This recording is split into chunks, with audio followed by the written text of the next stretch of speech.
Hello, everybody out there on Twitch. How are we all doing today? Happy Sunday, everyone. Happy Sunday, happy Mother's Day if that's your thing, and happy. Hap- Happy Mothers Day for all you Mothman fans out there. Yeah, Sleet, who the fuck's this? go kiss a moth. Oh my god, somebody got in here. How did this Hi happen? there. Broke into the studio. Oh, well, I've hacked into the mainframe. I can't Oh my believe you've god. done this. You had to type on two keyboards at once very quickly, but you did it. You got in. No, see, I had three people on the one keyboard to hack Ah, faster. oh my god. Oh, wow. That's innovative. I like that. Mhm. So, hi chat. I'm Jax. Jax. I'm your Jax. Sleet, why don't you introduce yourself? I'm Jax. No, Nope, wait. I'm incorrect. Sleet. Just I'm about. like I'm the Jax that's on the left-hand side of the screen. I think you're actually on the right hand side. No, wait, you are on the I, left hand side of the screen. yeah. Yeah, I don't know. It depends on perspective. that's fair. If you've got. There's not there's not a face on screen yet from what I see. Yeah, That's that's actually a good point. also true. I should really add those to the starting screen. And Iggy, why don't you tell us and chat a little bit about yourself? Well, hello everybody. I am Iggy. I am uh part of TeamRetroFox. And you may have seen us around. We've given the Gorals here a raid or two when the timing has lined up properly. Mhm. My group is a group we play a lot of, some old games, some new games, a whole bunch of hilarity ensues usually. I really enjoyed your Majora's Mask randomizer lately. Just the moment when you opened that chest and Malin was like, "You fool!" Oh god. and you just Oh god. froze. It's I, I beautiful. saved I saved I saved the farm and my reward was getting frozen in ice Oh, and being called a fool. she gave you the cold shoulder, Oh and Oh no. god. Is that what we're doing today? it's what we do every day. Puns. Um, I think as well, you've got a stream of Resident Evil 8 running. Yes, that just started yesterday. We have our VOD posted on our YouTube channel. You can find that at our Twitch page, Team Retrofox, of course. And Jay will actually be continuing that tomorrow. Sweet. Ooh. Looking forward to that, actually. I hope that we get to see lots of that giant woman that everyone is kind of gaga about. All I want to do is not run into now. That giant woman. She'll Si- fucking murder me. Side note, I've been seeing a lot of pictures of Ethan Winters on Twitch sorry, on Twitter lately. All these things with the name with T in them. It's difficult to keep track of them. You know, It's true. both of them, Twitter and Twitch, Mhm. and Tumblr. Tumblr. Well, we don't talk about Tumblr anymore, really. And yeah, we've been I've been seeing Ethan Winters, and it's just he's a. Hmm. I've It's heard Justin McElroy. Uh, well, I've heard Griffin McElroy. I've heard early career Eminem. I've Oh heard a lot dear. of things about good old Ethan Winters, but generally he's breaking the mold of the Resident Evil protagonist by being a boring white guy. See, it's funny that Mhm. you said mold. Yeah. I That understand wasn't even intentional. he's had some He's uh, encounters with that. he's So being the mold. He's had a fungal infection for the past 3 years. he should He's got really get that scene too. a He's real trying terminal to, case but of athlete's foot. Oh, it just so keeps coming up. oh, grody. Okay. Uh, so if you want to check out Team Retrofox, Nightbot will. There it goes. Um, check out that link that Nightbot's just dumped into the chat and give them a follow. Check them out. They are a good bunch, and you know, Oh, thank you. appreciate the help that y'all have given us in getting started as well. So, All we are is a bunch of dumb people who laugh at dumb things. And that's Ah, what we need on kindred this bitch of an earth. spirits. Kindred Yeah, spirits. it's it's aspirational. Very much so. Although I don't think either of us or any of us can be as good at cooking as you, Jax. I mean, that's true. Speaking of, I did put the VOD of that up on YouTube recently, and oh boy, Ah, yes. there's Bless. Ah, some yes. big chaotic energy. Like when I was editing it, because of course, while I'm streaming, I don't necessarily have the best idea of what's actually going out to the world or being recorded. Um, I didn't realize that as things were progressing towards the final inevitable crash of both OBS and Cooking Sim, that the various elements on the stream, like the chat box and our portraits, were just blacking out and flickering, and just there was all kinds of chaos. It was marvelous. That rogue pizza dough that's now orbiting the Earth hit one of the necessary satellites to keep our stream going. It was an act of self-preservation through self-destruction. Oh my god. All right then. So let's get through some housekeeping because we've got to keep our house in this We're gonna economy. go to camp, y'all, and you don't want to come back to a messy house after vacation. That sucks. That's surprisingly intelligent, actually. Yeah, it Thank super you. does. Why surprising? Like we're kind of It's in fine. dummy mode when we're streaming. It's fair. So, first off, thank you all for coming along. This is an irregular stream, so you know it's good to see folks around here, and yeah, it's going to be a fun time. We're going to play some Monster Camp. If we've got some time afterwards, we'll be playing some Jackbox as well, and there will be audience participation. Um, so first, let's just quickly go over the rules. Rule number one is just be kind to each other. Rule number two, we have zero tolerance for racism, sexism, transphobia, any kind of discrimination, hurtful language in the chat. We'll see you cast out pretty quickly. Third of all, keep things around, you know, PG-13, rough 15. You can swear, you can say whatever you like to in the chat, just don't do any erotic roleplay in the chat or, you know, wax lyrical about um, just how much you love dick. So, and especially because this stuff is going to be posted on YouTube, so it's all going to be permanently recorded there for as long as YouTube lasts. So, What you say can and will be traced back to you.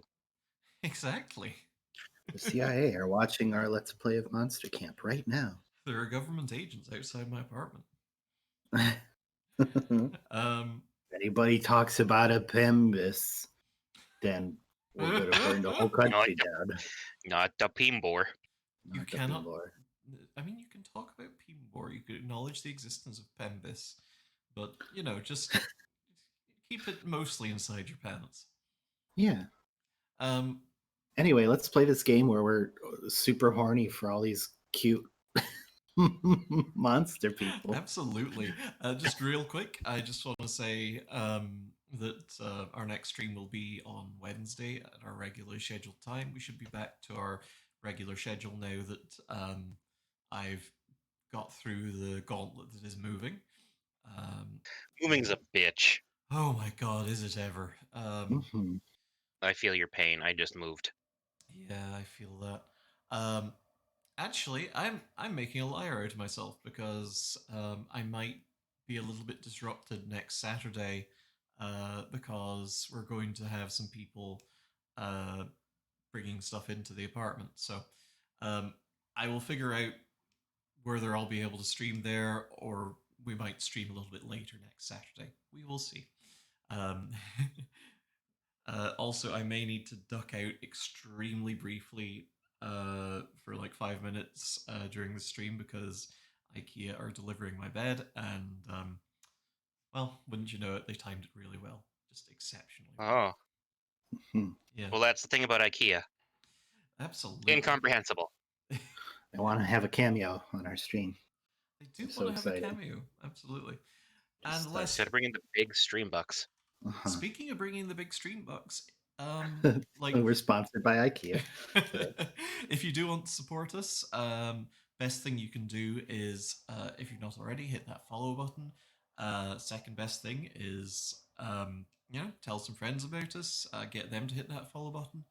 And, there is also, speaking of stream bucks, if you want to donate money to the channel, you can type !donate and Nightbot will give you the link to our tip jar. All right. Mm. So, with all that said, I think it's time that we finally get to camp. So I'm just gonna Camp time. Camp time. Mhm. Camp time races. Everybody's packed their bags. You've all gone potty. We've got your Shots are up to phones are all date. charged. Shots are up to date. Hi there. There we go. Yeah. Ah, we're all on screen together. Excellent. Okay. Beautiful. We gotta get this science working on our side too, because this is fantastic. Oh yeah, like I'm super down for helping you all out with it. All right. The ID to join is 1343. Fully recognize that chat could just bust on in if they wanted to, but they're not gonna. They shan't. Oh yeah. They're too slow. Oh yeah. What does local mean?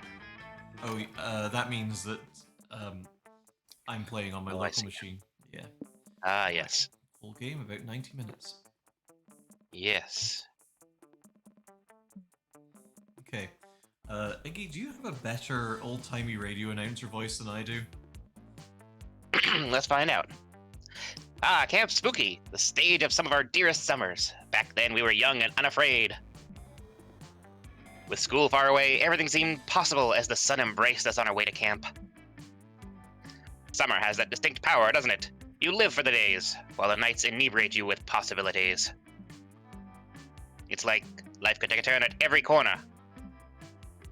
And for us, it did. Who are you? All right. Oh. Gotta pick my girl. Mm-hmm. Oh no. It's pretty great. You can pick pronouns. It's a shame that you can't just enter your own, but this is better than a lot of games out there. So Summer will be Yeah, for sure. Exactly. all right. So what do I want to bring with me? Let's bring us the BFF bracelet kit, the hard as fuck heart attack, and some shades on fire. Beautiful. Oh shit, this is me. Oh goodness. Who am I feeling? I think I'm feeling the unknowable shadow creature. That's I always a like movie. the noble shadow creature. It's so cute. Okay, my name. Custom name.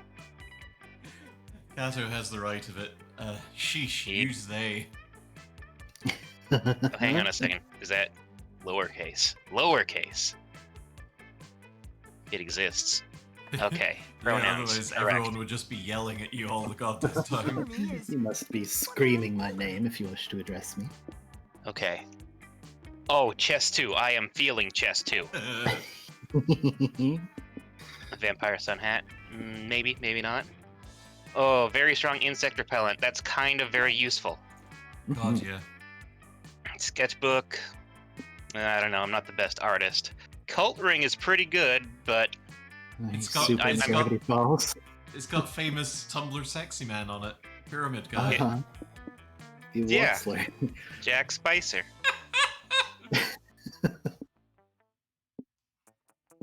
The Magic Mushrooms guide is what I'm leaning towards here. Hey, I'm Lily. gonna Magic Mushroom. Beautiful. Now, Hello, Now- welcome. If y'all remember from previous streams, I'm really enamored with this little Frankenstein lady, but I have a little special something for this stream. I think I'm gonna bust out. Excuse me?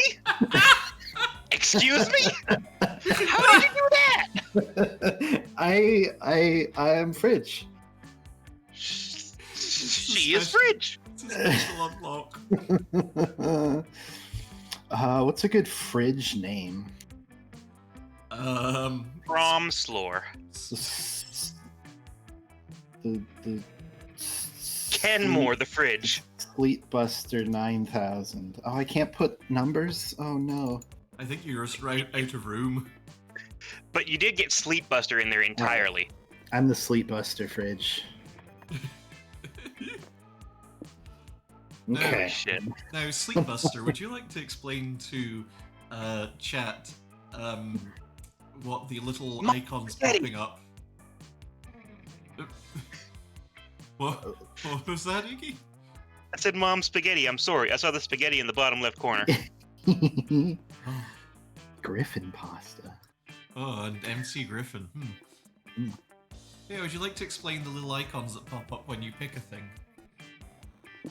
Oh yeah, so there's I think 5 different stats, maybe 6. Essentially what we're doing here, every time you pick an item, it's got 2 sort of personality traits associated with it, and those help determine your starting stats. So if I go with this pasta, I've got boldness and smartness. Because it's smart to have pasta, and it's bold to use Tupperware to have something with marinara sauce in it, because it's never going to be the same color. Well, you know, that's the truth. I'm gonna go fairly Griffin heavy, I think. Wow. So that's fun and creativity, and then just in case I get upset about a lack of a third Griffin associated item, I can bring my little pocket therapist along. It's just very smart.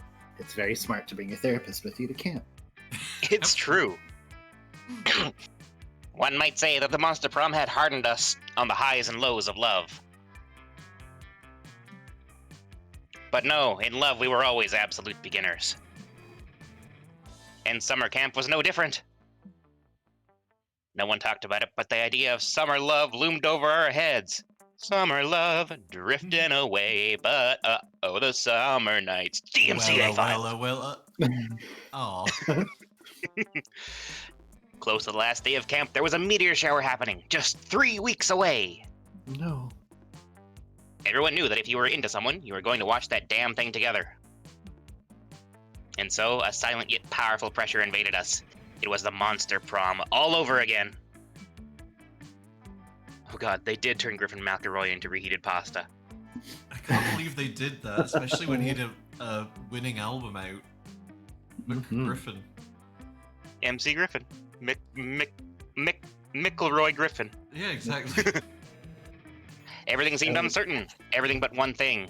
Whoever we were asking on a meteor shower date, it was probably going to be one of the 6 coolest people on that bus. Jax, Sleet, Iggy, or... I totally forgot what Windy Origami's name is. Lily. Lily Oricado. Obviously, the coolest people. For sure. And there's 1 extra space for the narrator. Oh, dang. Mm-hmm. Okay. Joy Johnson Dohima, 23, a badass witch who wanted to chill a bit after saving the world countless times. And yes, that is a JoJo's reference. Oh no. Excellent.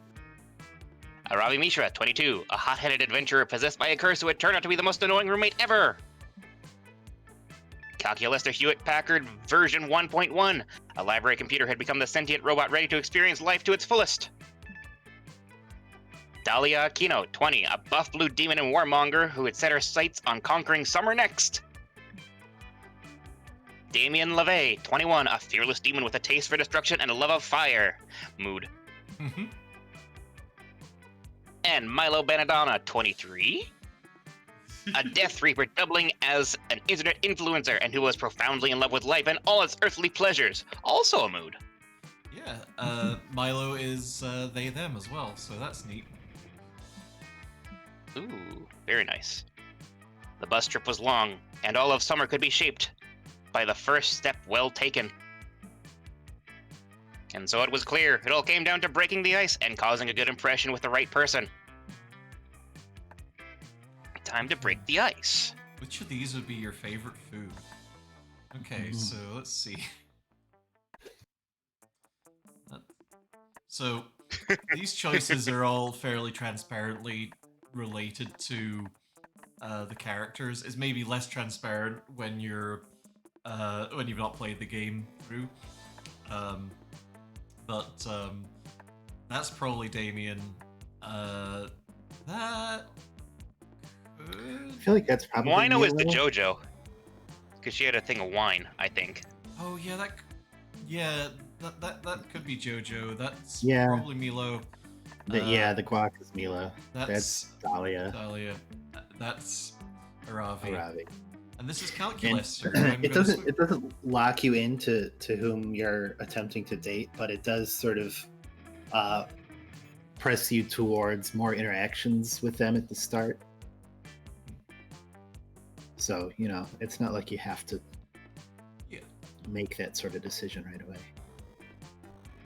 And like the important thing to remember about this is that it's less of a board game and more of a collaborative visual novel where bizarre shit happens to you all and you just kind of have fun with it. Absolutely. Okay, let's see here. Just the nicest guac. No. I don't know, I'm kind of feeling a wine to die for because I want to see what this JoJo shit is about. Hopefully there's a cheese to kill for to go with it. Okay. I feel sad that I've deprived you of Calculester because Calculester would totally date a fridge. Well, let's see. I wouldn't want burning hot wings because I cool things down, and that just seems incompatible. I'm pretty immune to punches to the face, what with the being made of metal and also not having a face in the traditional sense. I'm gonna whatever gives me the best stats. Ooh. Oh, actually, Sleet, you've got a really good Calculester. Oh, Jax, I didn't know you also experienced cravings for USB data. How does that work exactly for an organic-based life form like yourself? Do you download the data manually? Do you literally consume the USB like you would another food? Dude, look at his That shoulders, sounds though. a bit unhealthy. My shoulders are enormous, He but does I have am kind no of. expert. He does have kind of part 3 JoJo's shoulder tires, actually. I was kind of thinking that too. He's I am no like, expert on organic anatomy, so I am probably incorrect. oh, he totally lifts, though. Like, pneumatically. You know, like... You know, These biceps are hydraulic, I baby. hadn't realized the giant fucking robo pecs he's got. Holy shit. kind of meaty there. On that note, would you like to share this cache of USB files with me, Jax? I brought enough on the bus to share. Oh! A wine, I get it. a wine to die for, you say? Well, darling, don't threaten me with a good time. Oh, no. In all fairness, though, what wine would you die for? It had better be a good vintage with a delicious aftertaste to carry you into the afterlife, leaving no stains on your final outfit. I'm going out the way I came in. Naked and screaming and covered in blood. Dating the Reaper. This is so intriguing. Iggy, you have to help me decide what my hypothetical death wine would be while we're at camp. Probably a cab salve. It's always a cab sav. Yeah. Well, same here, Sleepbuster. I like your style. Old Snacksalot here will eat anything and everything that even looks like a bagel, but I only eat to fuel my body. Are you talking about me? What's wrong with enjoying a couple of empty carbs every 10 minutes? Oh, mood. The only stat I care about raising is my bagel craving stat. See what I put up with? At least you understand me, Sleepbuster. I bet camp's gonna be a lot more fun with you or a refrigerator around. We only had 3 weeks left to woo our crushes and conquer their hearts.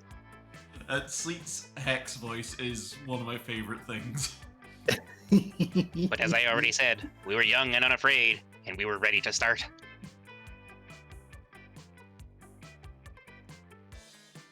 Is Hex the name of the stand? Essentially, yeah. Yeah. Oh no, I've got middling stats. That's okay. It means I won't fail at most things. Yeah. It probably means I'm gonna fail at most things. It's okay. It's funny whether you fail or not. That's Yeah. true. That's the point. All right then. Well,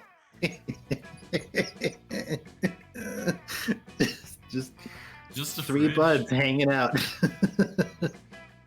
I mean, I don't know about you guys, but my best friend is definitely the fridge. Absolutely. You decide to go relax at the lake for a bit. Camp Spooky gets pretty crazy, so it's nice to just float on the water and chill. You end up falling asleep and wake up to realize you floated halfway across the lake straight into a crab rave. I'm gonna make a reference that only I understand. Go for it.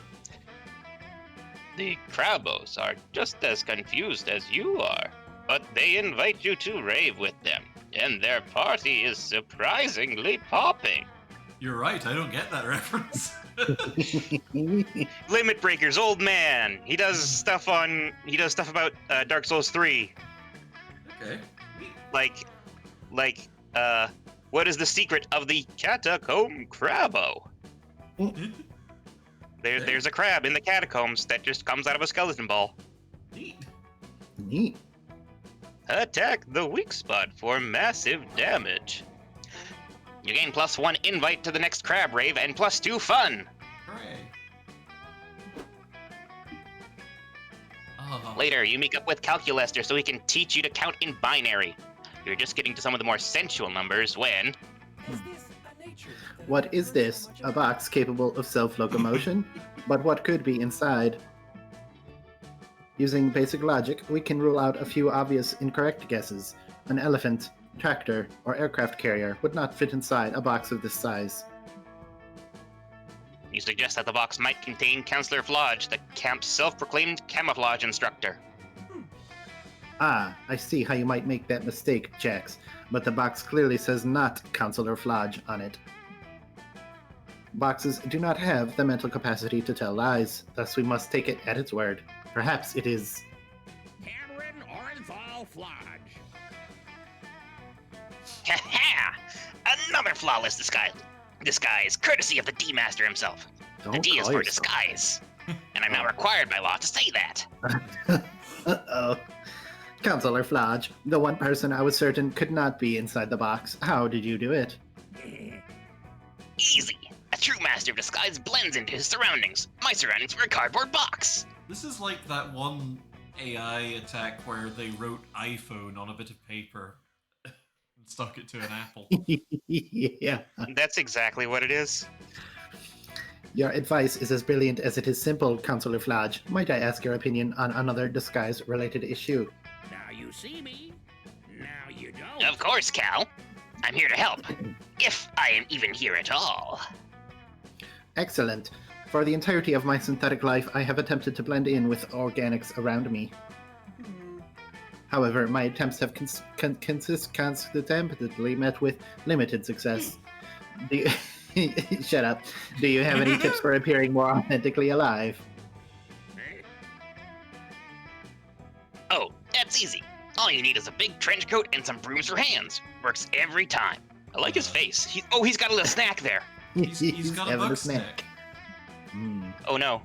He's playing bug snacks. I tried that. It did not work. Did you try wearing a fedora to go with it? Or maybe a trilby? I can never get those straight. Oh, shit! Trilby. That's an even more organic hat. I must say I'm stumped. Still, there must be something we could try. Counselor Flodge may not know how to properly disguise a computer, but you've got this in the bag. You chime in.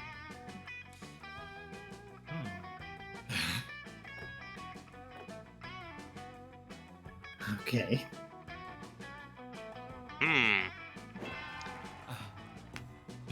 I had heard of this theory, but assumed it was bullshit. That, however, was before you said it. You are my friend, and friends never bullshit their friends. It is an iron law of socialization. Oh dear. I mean, it's true. All right, I'm off to Hollywood to start my career in film and television. Care to join me, Jax? So, This is truth, because guess what, everybody? You're all 3 degrees of separation away from knowing Kaiser Neko personally. Wow. Neat. Yeah, I'm friends with a friend of Kaiser Neko. It just kind of happened that way. Hey, who's that? I don't know who that is. I'm sorry. Team 4-star. Voice of Oh. Trunks. Oh. Okay. Scott Fraish. Yeah, Kaiser. Neat. Yeah. I'm Hell sorry. yeah, I'm you're not, joining him. I'm Go not, ahead. I'm not hip. I'm sorry. Oh no. It's I'm the okay. fridge, but Jax is the real big square. No. Well, to be fair, Sleet, you're a rectangle. That is true. Hell yeah, you're joining him. You throw your most important possessions into a bug-out bag labeled in case of horny LA trip with Calculaster. Gone in a flash. I support your insane quest for a perfect disguise, you crazy kids. I'll even create perfect, indistinguishable replicas of the two of you so that no one knows you're gone. Ah, bless. I think I lost the voice. That's fine. Okay. You leave Counselor Flodge to write you and Calculator's names on 2 large cardboard boxes and head for Hollywood. Greetings, fellow Ah, here we are, Los Angeles, the city that never sleeps except while tanning. Now to get a job on a film crew. I am told that my tireless work ethic and complete lack of boundaries will be a tremendous asset in this industry. Sit on this couch, Calculator. Jeez. Calculator is right. His willingness to work impossibly long hours, and his ability to make incredible coffee through that thing in his chest, soon see him promoted from intern to best boy grip in no time. I produce coffee from my gallbladder analog. Oh no. Coincidentally, Best Boy Grip is the name of one of your many Calculator self-insert fanfics. Looks like life really does imitate art. Calculator's hard work is further rewarded when the director of photography gets food poisoning during an important day of shooting. Calculator is selected to fill in because he is basically a camera himself and literally immune to food poisoning. He is a tremendous success! Soon, Cal is directing photography on his own obscure art house films, which generate some critical acclaim. And some even win awards at Cannes? Cannes? Let's go with that. Cannes. Canning factory where they make movies. I know the right pronunciation, but I'm not telling you. Because it's funnier Well, this thank way. you. That's fair. It's true. This notoriety lands him a gig as the director of a new, big-budget superhero movie. In the words of the producer, these things are already written by computers. Might as well be let one direct. You stick with him throughout this whole complex process, and it warms your heart to see how far he's come. One day you're sitting with the crew of his new film, enjoying some lunch. That sandwich looks delectable, Madison. I cannot eat it, but would you please describe it to me? Sure, says Maddie, Calculator's assistant director. It's a funny story, actually. I learned to make this sandwich while I was on the set of Tremors. It's, Excuse me, are you referring to the film Tremors starring well-known actor Kevin Bacon? Well, yeah, says Maddie. Why, do you want... Engaging camp Thank you. My work here is done. I have achieved the Bacon Index of 1. It has been lovely getting to know you all, but I must now return to summer camp. Calculator walks away from this table, leaving his stunned crew behind. They think he's giving up on his dreams, but you know the truth. You gain +2 fun and +1 creativity. So many options. Oh god. Oh my god. Oh, I can't go to the lake because you went to it. I see. Yeah, I'm taking up space. Small lake.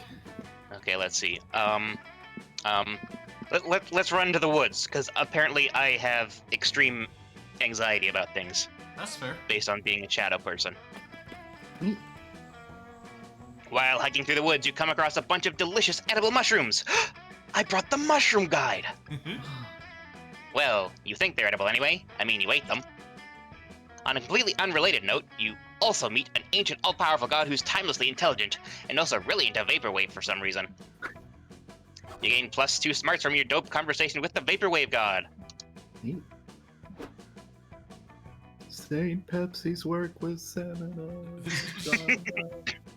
The sky is clear, the birds are singing, and you, a robot, a cursed monster slayer, and a death-bringing reaper are merrily skipping through the woods hunting a leprechaun. Guys seen any loot around here? So, what's the deal with killing this leprechaun? How many experience points am I gonna get? Do I get a sneak bonus if I attack from behind? Oh, you always get the sneak bonus. That's how you make the conga line to death. Error. Due to the sixth mass extinction, the slaying of leprechauns is inadvisable. They are considered endangered by the United Monsters Nations. Oh, not another game. Yeah, I'm not really interested in working today. I figured we'd grab him, get some sweet pics for the gram, stick a pot of gold emoji on there, then release him and call it a day.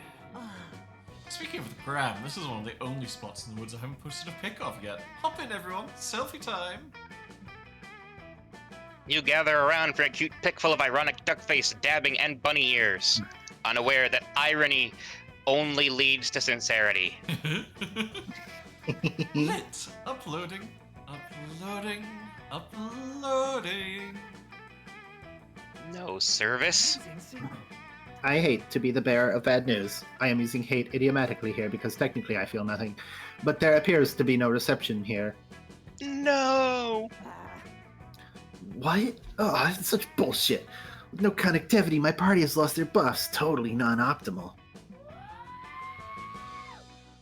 I always gotta let him scream when he needs to scream. Absolutely. My memories are unable to back up, and with no internet access, I am unable to continuously learn and download updated information to correct any mistakes.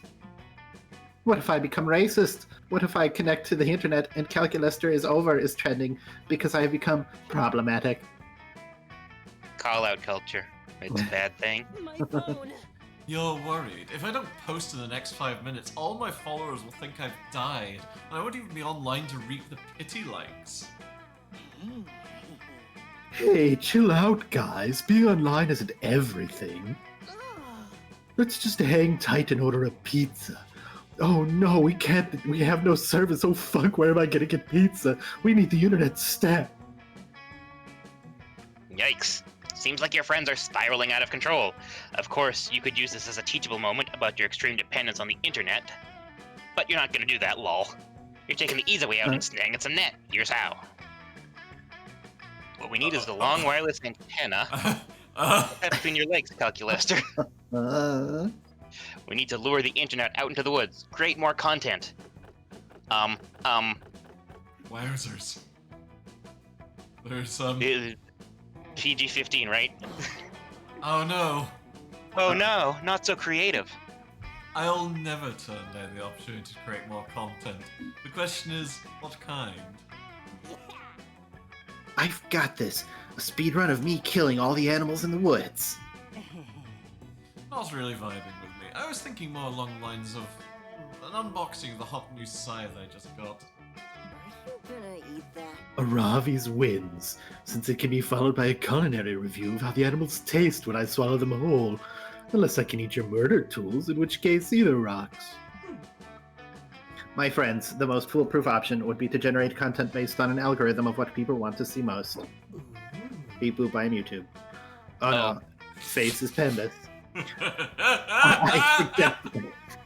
I suggest we post an image of Shrek impregnated by several characters from My Little Pony. Oh my god. Why would you suggest that? Well, really, the algorithm suggested it. As your friends start to argue between an extreme mosquito swatting Let's Play versus noveling Sonic fanfiction, you have a sudden realization. Labeling all of the many artistic achievements in life as simply content created to fish for digital clicks, downgrades, and commodifies artistic expression. You share this revelation with your friends, prepared to blow the freaking minds, but... Unsubscribe. Wow. That's terrible content. I'm Oh, not no. carrying you. For real. No one would like and subscribe to that pretentious shit. They start brainstorming hentai nail art ideas, but you are not Oh. invited to pick your favorite crossover ship, even though it's Sailor Mercury cross Mr. Monopoly. Oh. Ooh. You're left out of the conversation entirely, costing you -2 smarts and -1 fun. Oh shit. Oh no. Oh no. I am excited to see what the art for this is like. Me too. Oh no. I could use some charm, it looks like. I'm not a very charming refrigerator. What the fuck? That day at the camp dome, you play a game of tug of war. You see, tug of war is a harder game than it seems. It involves a lot of strategy, and there's a secret technique not everyone knows. It's you need to be strong. You mastered this technique years ago, and so you win. The audience is cheering and roaring in joy while you salute them, victorious. Saluting in this case meaning just kind of opening the freezer door a little bit. They throw roses at you. They throw their underwear. Someone throws you +2 charm, which you happily take. Afterwards, everybody begins a rousing game of paintball, except the paintballs are actually bullets. Those are arrows. I'm not sure what to tell you. Huh? You, unfortunately, were taken out of the game for being a conscientious objector. Even more unfortunately, the 2 players you'd most like to hump are currently arguing behind a bullet-riddled paintball bunker. Fight me, dude. Oh boy. Don't tell me how to live my life. If I want to hold my gun this way when I shoot it, that's my business and no one else's. Get good. But holding it sideways completely defeats the purpose of lining up the sights of your shot. It's suboptimal. When I hold it sideways, I look like a gangster. Ugh, I can't carry this You're gonna look dead in a minute if you don't cover me right now. You wouldn't need to be covered if you didn't bring a fucking crossbow to a gunfight. Here for it. Hate all you want, Damien, but there's no disadvantage to shooting a crossbow sideways. At least no more of a disadvantage than having brought a crossbow to a gunfight in the first place. Rad. Thanks, Hex. You cursed objects always have the best suggestions. Finger guns. God. No one is listening to you as you conscientiously object to Damien swapping his gun for Aravi's bonus crossbow. Well, at least there's no way this could possibly get worse. Hey, bros. No, but there is a way it could get better. Go team. Don't give up, guys. 4, 3, 2, 1. Crossbows are better than guns. Cut the chanting, mongrel. You're giving away our position. Why the fuck are you cheerleading anyway, Scott? We could use your guns in this gunfight. I decided to sit this game out, partly because I'm not anybody's primary love interest right now, and therefore have no reason to be in hilariously dangerous situations. But also because I'd rather cheerlead. Guns aren't nice, but cheerleading is nice, so cheerleading your gun friends is nice. Muted Huh. and recorded. Well, hey, you know what would be even nicer? Not selling us out to the enemy team by shouting where we are. Ah. Oh, you want me to throw them off? Okay. Bad guys, listen loud and clear. Damien and Aravi are not here. Nice work, bud. What would we do without you? Hex may live for the chaos, but you'd rather Damien and Aravi not get shot. There's no way you're gonna talk Scott out of cheerleading once he gets into it, but maybe there's a way to actually make him useful? Oh gosh. boy. Make up a cheer that is actually an extremely cogent argument for gun control, or Kevlar pom-poms. Ah. I feel like I'm more likely to get this one. Do it. Hey! Oh, great idea, Sleepbuster. You Sleepbusters always have the best suggestions. That's why I listen to what my refrigerator has to say all the time. 2, 4, 6, 8. Guns are tools of blood and hate. 1, 3, 4, 5. Thoughts and prayers cannot save lives. Wow, dang. Hey man, don't try to take our guns away from us! One of the enemy teammates yells, "Guns don't kill people, people kill people!" Go team. Give me an N. Give me an O. People can't kill people without the means to do so. Yeah, but what are we supposed to protect ourselves with if we don't have guns? What if some crazy person comes to my house and I have no way to fight back? Ready? Okay. No way, Jose. Scapegoating the mentally ill is never the right way. Now let's all be better sports and put our guns away. Because offering empty condolences while claiming that violence can stop violence only creates a cycle of violence from which we can never escape. God dang. Wow, he's right, says another enemy teammate. Maybe we should just put our weapons down and... An arrow rips straight through his throat. Play of the game. Ha! Nice shot, LeVay. Well, I mean, nice for a demon, that is, which is still, like, subpar at best. Thanks. Baka. I guess your crossbow fixation wasn't such a bad idea. At least we can use these non-automatic weapons guiltlessly, as the founders intended. Well, I mean, the real gentleman's battle is American Ninja Warrior, but this is cool, too. You know, he's got a very good point. Damien and Aravi proceed to mercilessly crossbow the enemy team into submission. But hooray, at least you solved gun violence. Kind of? Well, look, you did what you came here to do, so you get +2 charm and +1 boldness. Kicking red. Alrighty. Ooh, we're trading places. Mantis shrimp. Blue whale. Okay. Pufferfish? Okay.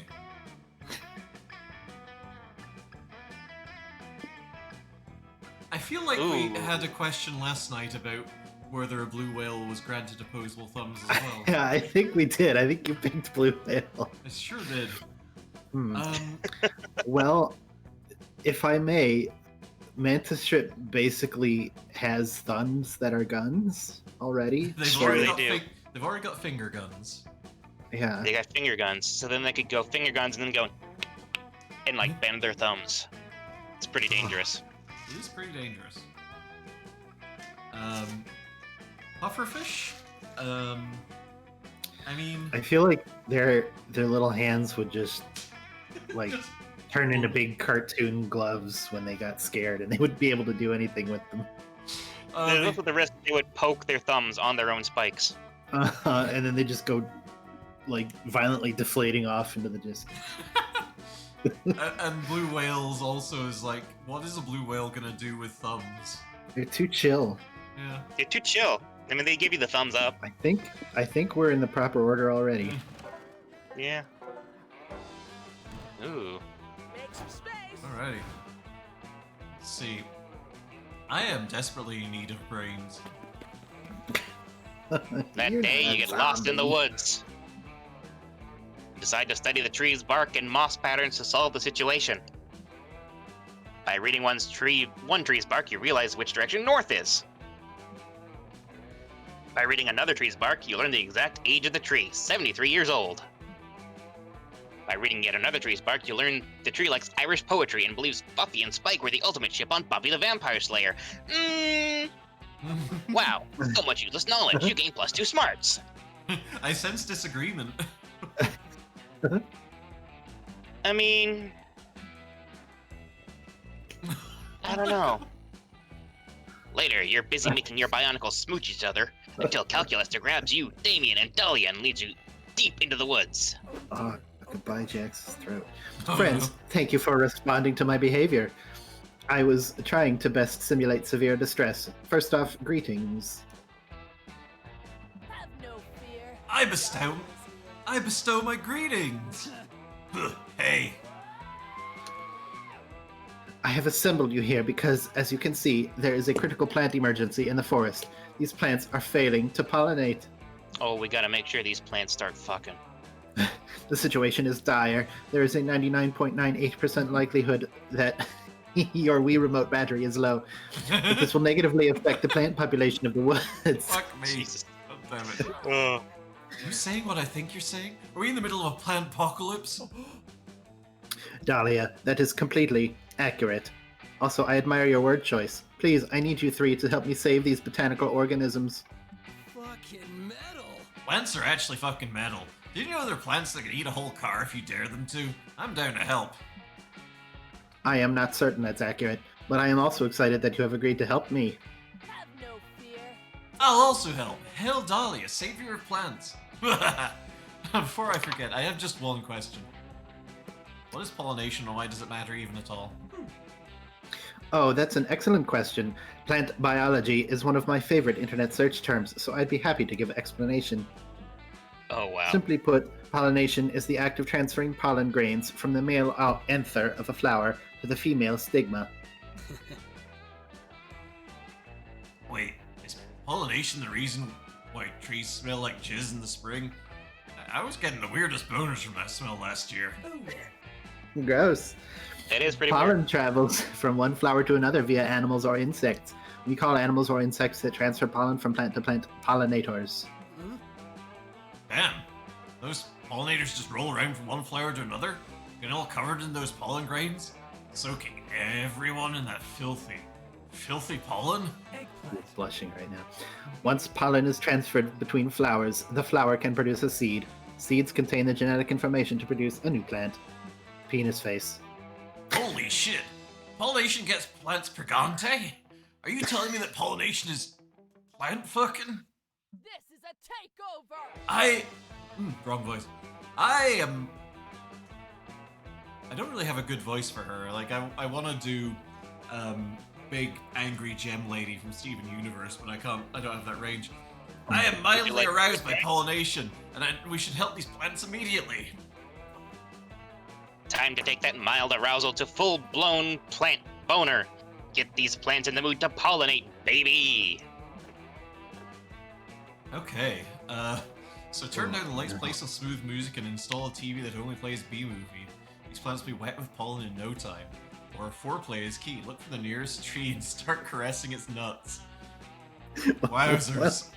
This feels like charm, so... Oh, no, it's fun. Nope, it's fun. It's fun to caress According nuts, to last everybody. month's Business Insider magazine, foreplay is the key to any sexual encounter. You turn your attention to the nearest tree. Is Business Insider branching out into Cosmopolitan? I mean, sex work is a business. You know, that is Without true, actually. Oh no. Oh. I was reading that before I read it, and then I hit it. Oh. Whip out the emergency vial of tree lube you always carry inside your back molar. And start caressing the tree's huge, hearty acorns. Hardy acorns. Whoa, that tree is obviously horny as fuck. Yeah. Look at how hard its roots are getting. I didn't know trees could even get that hard. Keep going, Jax. The other plants are watching you, and they appear to be experiencing sympathetic sexual arousal. Two plants having sex. Two plants having sex. My muscles involuntarily flex. Oh. You're a plant pleasuring master, so you finish off the acorn tree in no time, and it covers you in a massive amount of pollen. Who needs bees? You can be your own bee. You roll around the forest, spreading pollen, caressing nuts, petals, roots, anything you can reach. You lose track of time and space. You forget your own name as your entire soul is consumed by the passion of this botanical orgy. Gotta admit, I did not expect Jax to be this good at fucking plants. And screenshot. I wonder if Jax is as sexually talented with other species, like robots. Or Okay, I learned how to demons. whistle. Finally, you collapse on the ground, panting.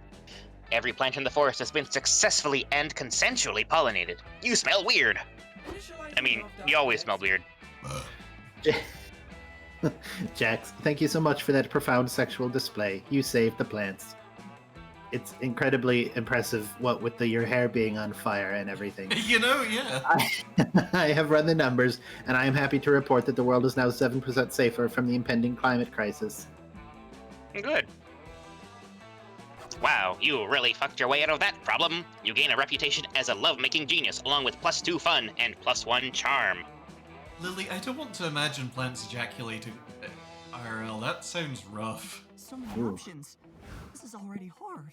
So even though we changed things, we totally had the same, the same. We super I think did, we ended yeah. up picking the same order, yeah. Yeah. What did the lake give again? I forget. Oh, you can So if- actually hover over, I think, your little thing on the side, your little bit of Oh. notepaper. Yeah. Yeah. So we can. So the lake Okay. is fun, as I recall. And I need some creativity. Lily, you're fine. I'm just like, oh no. But it's a funny oh no. Scout HQ. That day in Monster Scouts, you practiced writing speeches in preparation for possibly being killed by a bear. You I want to love get your his last little- words right. I love their little ghosts. They're cool The little ghost shoulder shout is guys. pretty good. The shoulder geists? Shoulder Shoulder guys is guys. very good. Oh my god.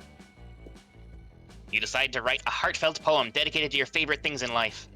Monster camp, the smell of rain, the bittersweet joy of watching the sun set for the very last time, and chicken tenders. Chicken tenders pretty good though. Uh-huh. Everyone is moved by your poem. You're pretty sure you even make the nearby bears cry. You gain +2 creativity. You spilled apple juice on a power outlet, and you're about to scrape off the stickiness with your metal fork when you see Milo. Welcome to a new day with it isn't Milo Iggy. Belladonna. Come with me, dear. I need an intern to help me lead a soul into the afterlife. And I'm confident you don't have anything better to do. Yeah, you're definitely right there. Rude but fair. You should really take this as a compliment. Not everyone has the dogmatic obedience and moral apathy to be an intern. Plus, you'll get paid in experience. Sexual experience? You were looking forward to cleaning off that power outlet, but your fork can wait. You join Milo. They lead the way to a fresh corpse. A glowing soul lingers above the body. Nom. Hello, hello. Hello, recently dead cutie. I'm your new BFF for your journey to the afterlife. Some call me Death, others call me Desire, but my followers just call me Meek. Just call me a streetcar. Madness! The soul screeches loudly. The king has gone mad! Madness! Okay, that was a lot, and to be honest, I don't love being interrupted. You almost ruined my flow. I'll start over. Hello, recently dead cutie. I'm your new BFF. Listen to my tale of woe! The soul keeps yelling. The mad Merkin, king of Merkingdom, has gone mad! Whoa. Iggy, this is totally a teachable moment. Newly dead souls always want to tell you how they died. It's easiest to just let them spill the tea. You agree to listen, so the soul begins shouting their tale.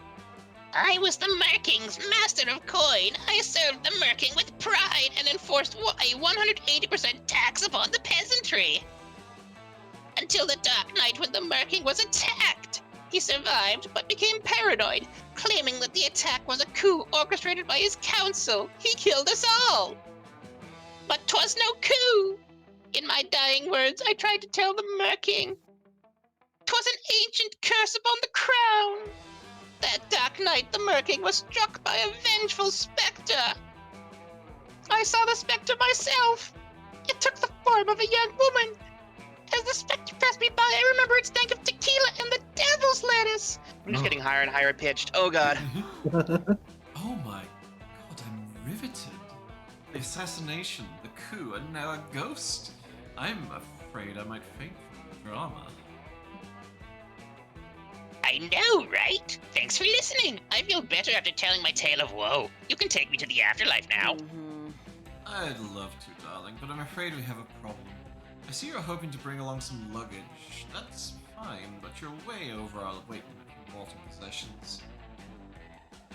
Over the weight limit? Preposterous!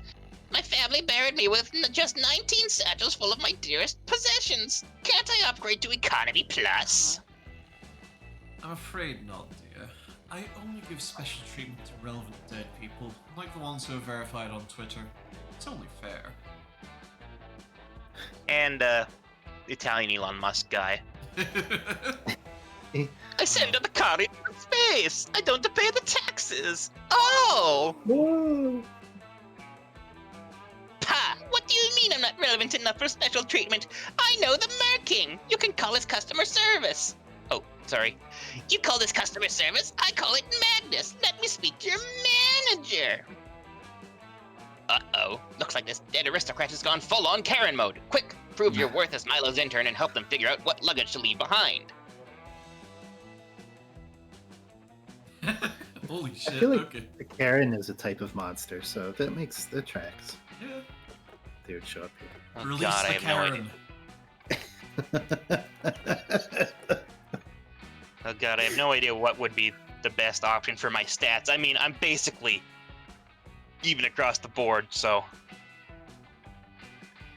Leave the stationary bike. You don't have a physical body now, so there's no point in keeping it tight. Ah, my Yay. charming intern is right. If you simply leave behind this large, trendy stationary bike, we can be on our way to hell. I mean, the afterlife. No, absolutely not. I can't give up my stationary bike. It's brand new. I never even got a chance to use it. Huh? What's that? You bought this bike, but you never used it. I think I'm intuiting an emotional attachment here. Out of curiosity, how long have you owned this bike? 6 years. I've had it for 6 years, but I just never got around to using it. I was going to, though. I was definitely going to. Oh dear. Do you honestly believe that you're going to use it someday, or is that just a lie you told yourself all this time? This is an opportunity to grow. Wouldn't it actually be easier to just accept you didn't want to use this bike? You might have been able to focus on other ways you actually wanted to spend your time. I suppose that's a fair point, but there was just something about having it. Something comforting, like at any moment I could be someone who works out every day. Ah, I see now. I've unraveled the psychological need this bike was filling for you. It's as obvious to me as Iggy's badly suppressed horniness. Wow. Excuse me?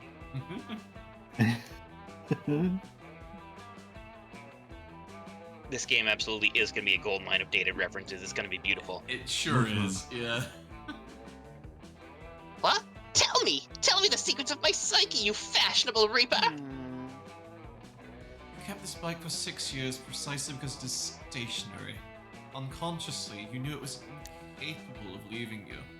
Oh, how Your tragic. deepest fear is abandonment. It's a primal urge, the need to grasp, to control, to maintain the status quo at all costs. It's a very mortal inclination. But we can't let fear control us. It's unhealthy to trap a bird in a cage, just so it'll stay with you. Birds are meant to fly, and bikes are meant to be ride on the open road.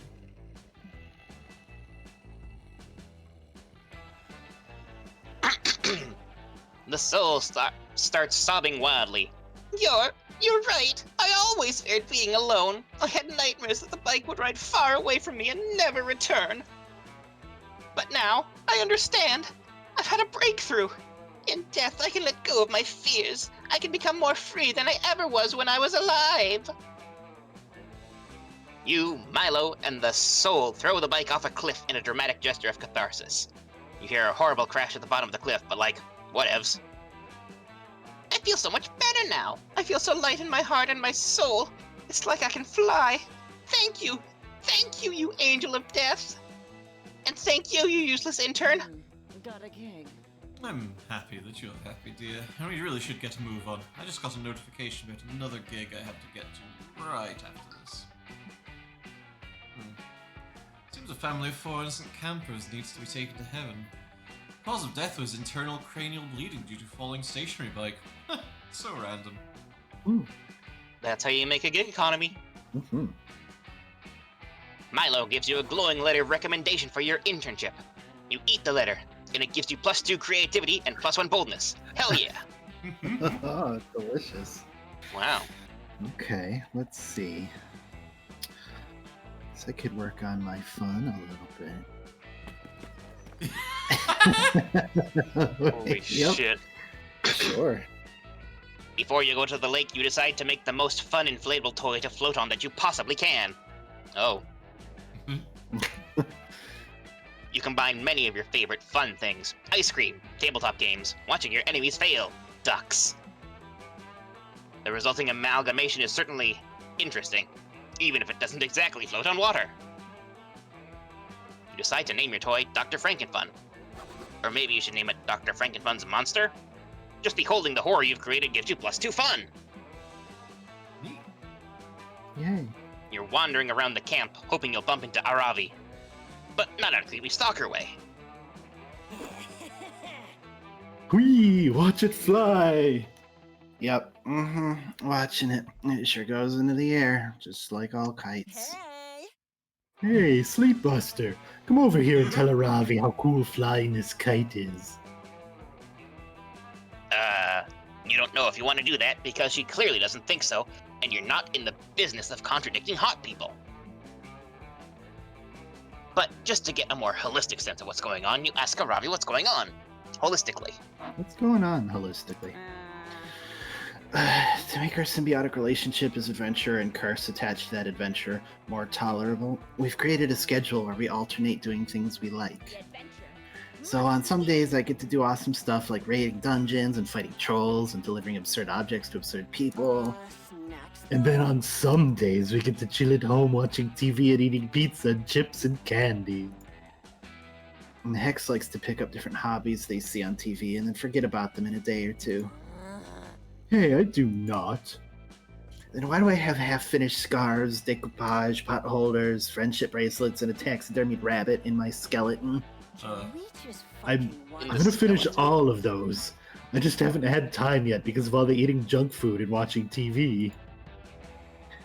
Hex saw Kite flying on some dumb TV show and insisted we try it for their activity day. Unbelievable. So here I am, forced to endure the world's most boring hobby of throwing paper and straying into the sky, or else forfeit my next dungeon crawl. Aravi can't pull the plug on Hex's kite flying without some serious consequences. But you can't let Aravi just be bored. That's not how love works. You have the answer.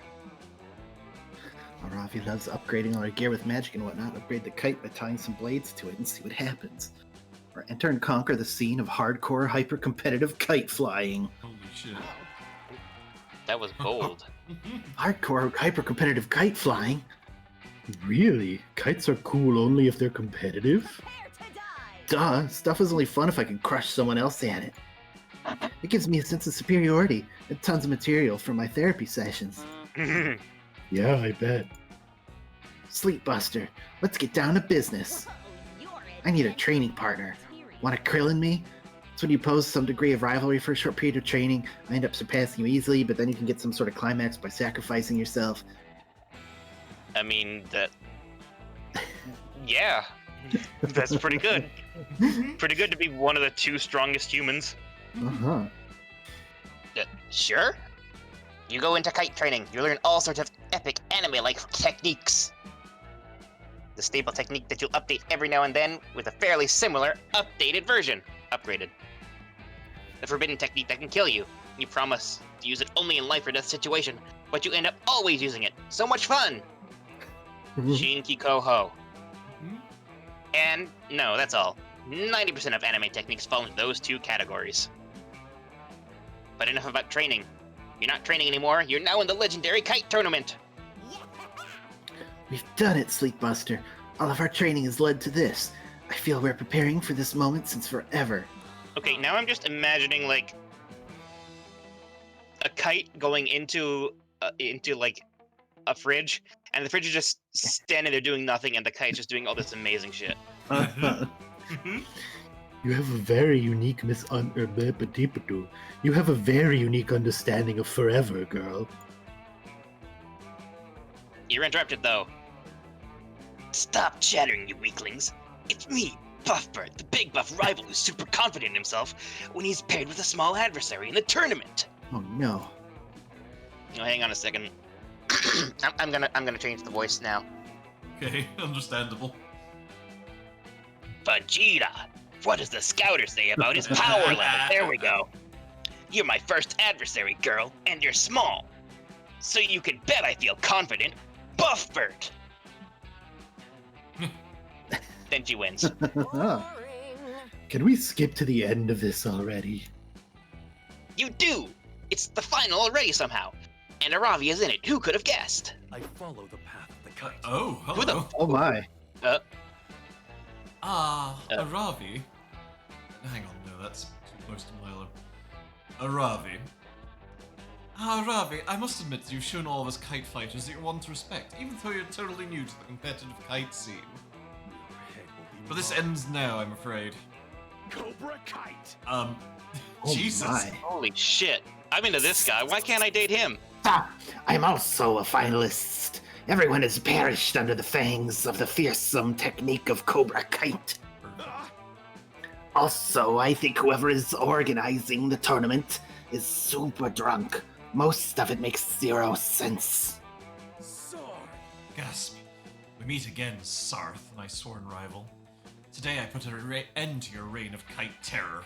It's pronounced Sarth, thank you.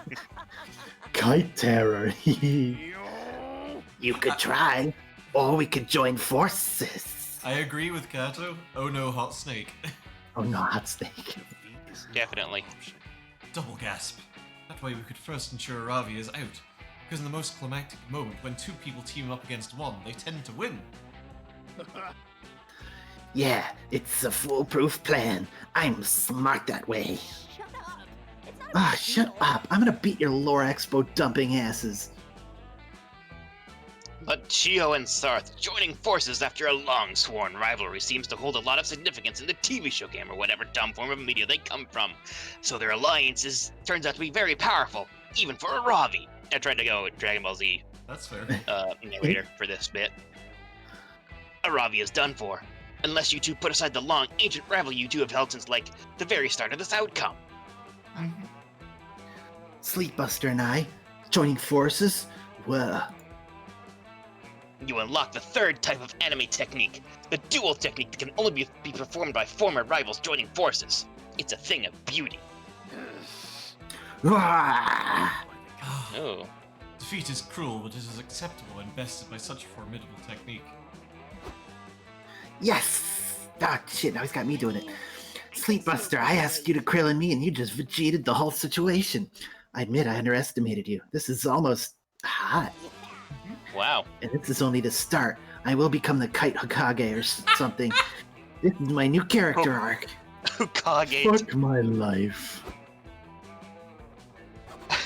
Ravi totally gets bored of kites by the next day, but you still gain +2 fun and +1 boldness. Well, that was wild. That was certainly something. That was something. Ah, jeez. White, I guess. Purple. Green. Go. Okay, so white is semi-concerning, but that probably just means you got thrush. Yeah, green is very worrying, I think, unless you just, like, had a popsicle.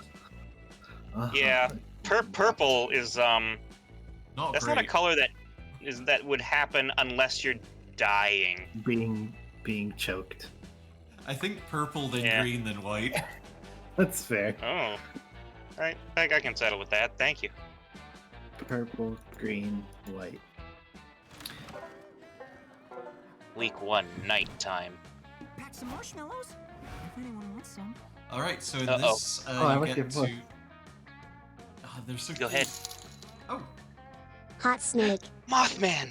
Kato, thank you for donating 420. Hot snake indeed. Yeah, Mothman's good. Mothman lets you spread rumors about people. You can sit with your love interest to try and boost your stats with them as well. And yeah. There's also the love log at the bottom where if you share it with...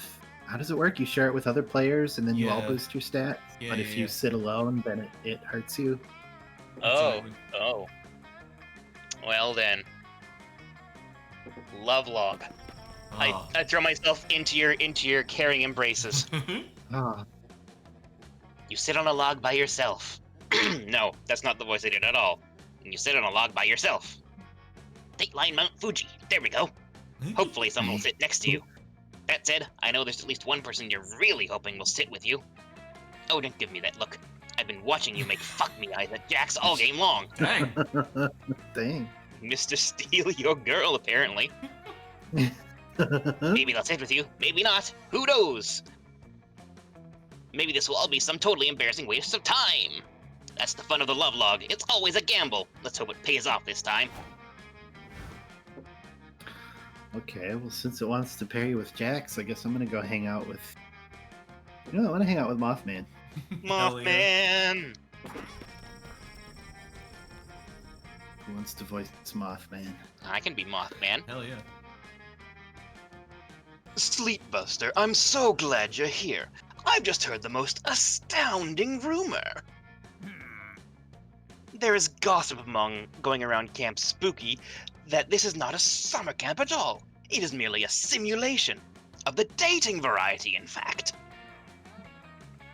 The reality that we have come to accept is, in fact, a huge farce. I can't possibly wrap my head around it. Uh-oh. You saw what this fourth wall breaking shit did to your friends before. Nobody would shut up about the world being a lie long enough for you to get any action. Please, Sleepbuster, tell me. Do you think these tales are true? I can't get it out of my mind. Hi. Shit, Moss is really starting to freak out. Need to distract him with some of the most boggling, incredible gossip you can think of before it's too late. Okay. Oh. Gosh. So, the way this works is that your gossip will either hurt or help the person you gossip about, and it seems fairly random as to whether it hurts or helps. Mm-hmm. We'll go with myself, just so I don't Oh. accidentally hurt anybody. It's a gamble. Oh Oh. boy. Uh-huh. Uh-huh. Yeah. A what? Oh, grody. Oh no. I mean, that would fit in with the knitting orgy, I guess. Oop, It, that's it would. IKEA. I will be back as soon as I can. Just carry Okay. on. Okie dokie. All right, Yeah, let's see here. fine. I'll type in a toy that's totally 90s. Furby? Oh my god, yes. Oh, this is gonna go dark places, I feel like. Oh wow, that was such an engaging story. I completely forgot what we were talking about before. Was it important? Well, I suppose it's no matter now. I feel so much more relaxed for some reason. I should tell everyone what you said so they can feel relaxed too. Your fellow campers are all hungry for that hot goss, and soon you hear your rumors spreading all over the place. Oh dear. Hey. Hey, have you heard about... Oh, you're back. Yeah. Wow. Yeah, they're just calling to say, hey, you'll be here in 10 minutes. Oh, okay. Hey, have you heard about Sleepbuster? No? Well, listen to this, because you might not know her as well as you thought. Oh no, Goofy's a lich now. Apparently, last year, Sleepbuster was boarding a flight on official knitting orgy business. What? When she was stopped by TSA. Well, TSA agent opened Sleepbuster and realized that she was trying to smuggle a baggie of nose candy hidden inside a Furby onto the flight. Oh no. Oddly enough, Sleepbuster tried to convince the TSA agent to let her go by showing off her cum sock collection. Oh no.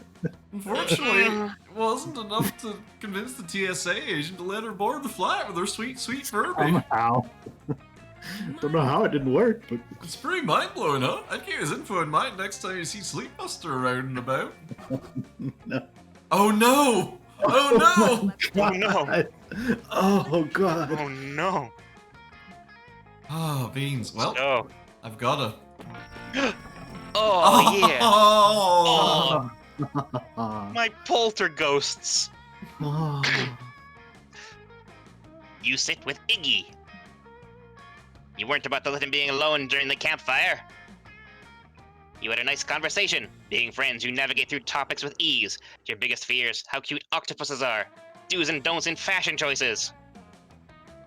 And in doing so, you notice Iggy's unique fashion sense. Patently expressed through his most iconic piece of clothing. Oh. Oh. Pants before your head? No. Tight Maybe, jeans with I don't know. unexpected holes for the butt cheeks. Library card bronze Outfit- jewelry. Outfit that An can... outfit that can... Anime villain chic. I don't know. What's most Iggy here? I feel the tight jeans. Oh my goodness. Oh my goodness. You compliment the garment and comment how he probably got +5 fun just by wearing that. My god. Well, thank you. And to think few know about this iconic piece of garment, as Iggy takes it off with a picture of him is taken so nobody can steal his look. As a sign of gratitude for the compliment, Iggy kisses you on the cheek. You somehow gain +1 smarts, +1 boldness, +1 creativity, and +1 charm? Whoa, what a strange feeling. A wild thought crosses your mind. Imagine if Iggy was a love interest. Nah, silly jacks. Oh Bring boy. out your flask. Oh, it's drinky drink time. Hell yeah. What'll it be? I gotta take a gamble.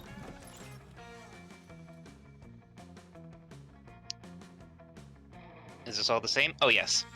Mhm. We're waiting all week for this moment. Visiting Juan and getting a good drink. Well, look Well. what the cat dragged in. I have some drinks here for you, yeah. It's up to you which one to drink. Let's see what's behind door number one. Oh. Oh, Hot boy. shot. Quite appealing, right? Don't know if I'd drink that, but the real question is, will you? I also have the mystery box, which I want to sit in, because at this point, who knows what you drink? Oh. Man, this is a hell of a shot. Take it. Yeah, totally. I was testing your common sense. And you passed. Your prize is the drink you chose. Nice. Oh. Oh, Well, what do you say? You take the drink of the day? a flask genie. Or would you prefer the mystery box? I'll take the flask genie. That sounds exciting. Yeah. Totally. I was testing your common sense. And you passed. Your prize is the drink you chose. Pina Colada. Quite appealing, right? Don't know if I drink Oh, that. no. The real question is, will you? Also have the mystery box, because who? Boop, boop, boop, boop. Give me that. Yeah. Same thing that I said to everyone else. Meow. Cat puns. Cat jokes. Okay. Okay. I managed to catch a genie inside that flask. Meow. It took me years, and you just drank it. I hope you asked for some important wish, at least like ending world hunger. Yeah. Fuck yeah. You wish to spend Thanks more for the time with your smooch. summer crush. I wish for some like, Iggy, creativity. thank you for donating 6.9 and with the smooch. Smooch gave me much power. Plotline unlocked. Interesting. That's Okay. fun. The Pina Colada is a concoction that will shape the inside of your own skull. Yeah. Choose 2 stats and see how the kick of this beauty makes those stats swap. Ah, beans. Ooh. Let's see. Man, Boldness and charm. Boldness and charm. Creativity and fun. Creativity and fun. Put it on my tab. Oh. Man, is that it? Ah, beans. Uh-huh. The hot shot. The hot shot. I managed to turn a demonic blood pact into a spicy drink. Drink this one with a friend, okay? Oh. Each one of you absorbs the strongest stat to the other one. Oh. Oh. Neat. Absorbs in which way? That's the question. Yeah. Oh. Now here's the thing, Jax. You got 2. No, you got 1 ahead of the other. Okay. I'm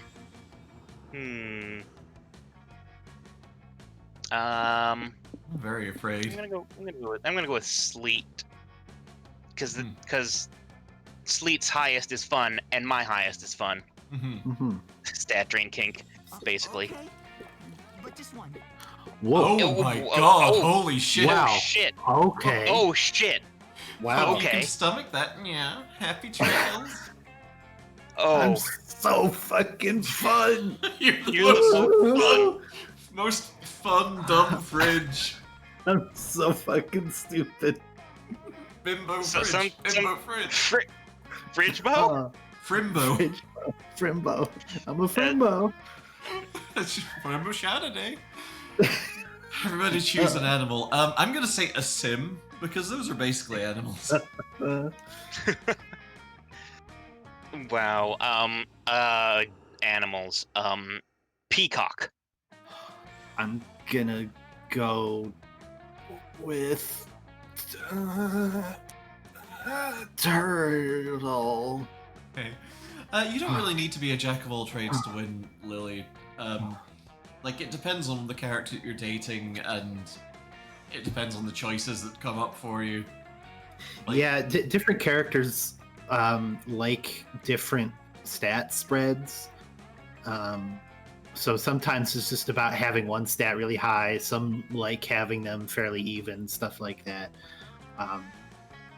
But yeah. Okay. Okay. Which I don't. could What did I protect say? you from a Turtle. bear attack. You Whole said turtle-like shield. Yeah, turtle-like shield. Absolutely. Turtle buckler. You could sacrifice the sim as you made your escape. That's kind of what you're there for. Yeah. They would just get into like a dust cloud fight and be fine afterwards. You know, Yeah. you're super right, actually. Peacocks, they're dazzling, and they're also kinda Like, they'd go for the tussle, but I don't think they last long at all. Yeah, no, I think they just kind of get stomped on immediately. Yeah, so I think definitely Peacock last. Literal, Even though, literal turtle they got shield. the spirit. Yeah, they got the spirit, but they ain't got the stick-to-itiveness. So we got literal turtle shield, we got human shield, and then we got peacock. Yeah. Now see, turtle, very protective, but also very small. I honestly think that the sim would win out first. I think that's fair, yeah. That's also fair, yeah. Week 2, good morning. Dressed for success. All right, well, I'm the only one that's not had some kind of horrifying stat drain happen to me, so let's see. That day you bring a magazine to read by the lake.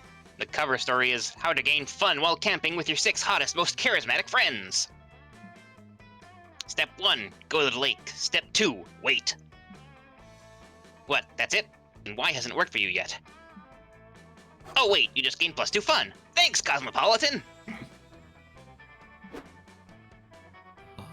You find Calculester installing some new solar panels on his back so he can sunbathe. Milo is doing their part for the environment by decorating the panels with gold leaf. Hello, darling. Oh, hello there, Jax. Squandering precious minutes of your life wandering by the lake. I am just in love with your joie de vivre. I am happy. I, too, am happy to see you. You can tell because of the facial expression I am simulating. Say, Jax, care for a swim? Cal can't go because he would completely cease to function if he... I'm sorry. Cal can't go because he would completely cease to function if he swam for even a moment. But I'm dying for a little pleasant midday wetness. Oh. Wait, friend Milo, before engaging in any wetness-related activities, please check the warning flag on the lifeguard booth. Today it is... Is this a camping? turquoise. I love it. The color of magic, spirituality, and taking baths with your friends. Error 404. Friend No, bands. no, this is not right. This is not one of the standard lifeguard flags. Its meaning is ambiguous. A green flag means that it is okay to swim. A yellow flag means that you may swim, but you must be careful. And a red flag, of course, means that you should not attempt to date the lake.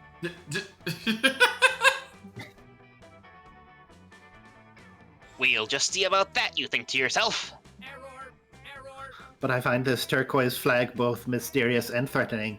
We must query the lifeguards to discover its meaning. Have you ever realized lifeguard comes The from lifeguards. guard? Whoa, Wanda, I think that's... IKEA time. Sorry, I'll be back as soon as I can.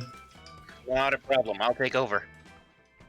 Whoa, Wanda, I Hello? think that's us.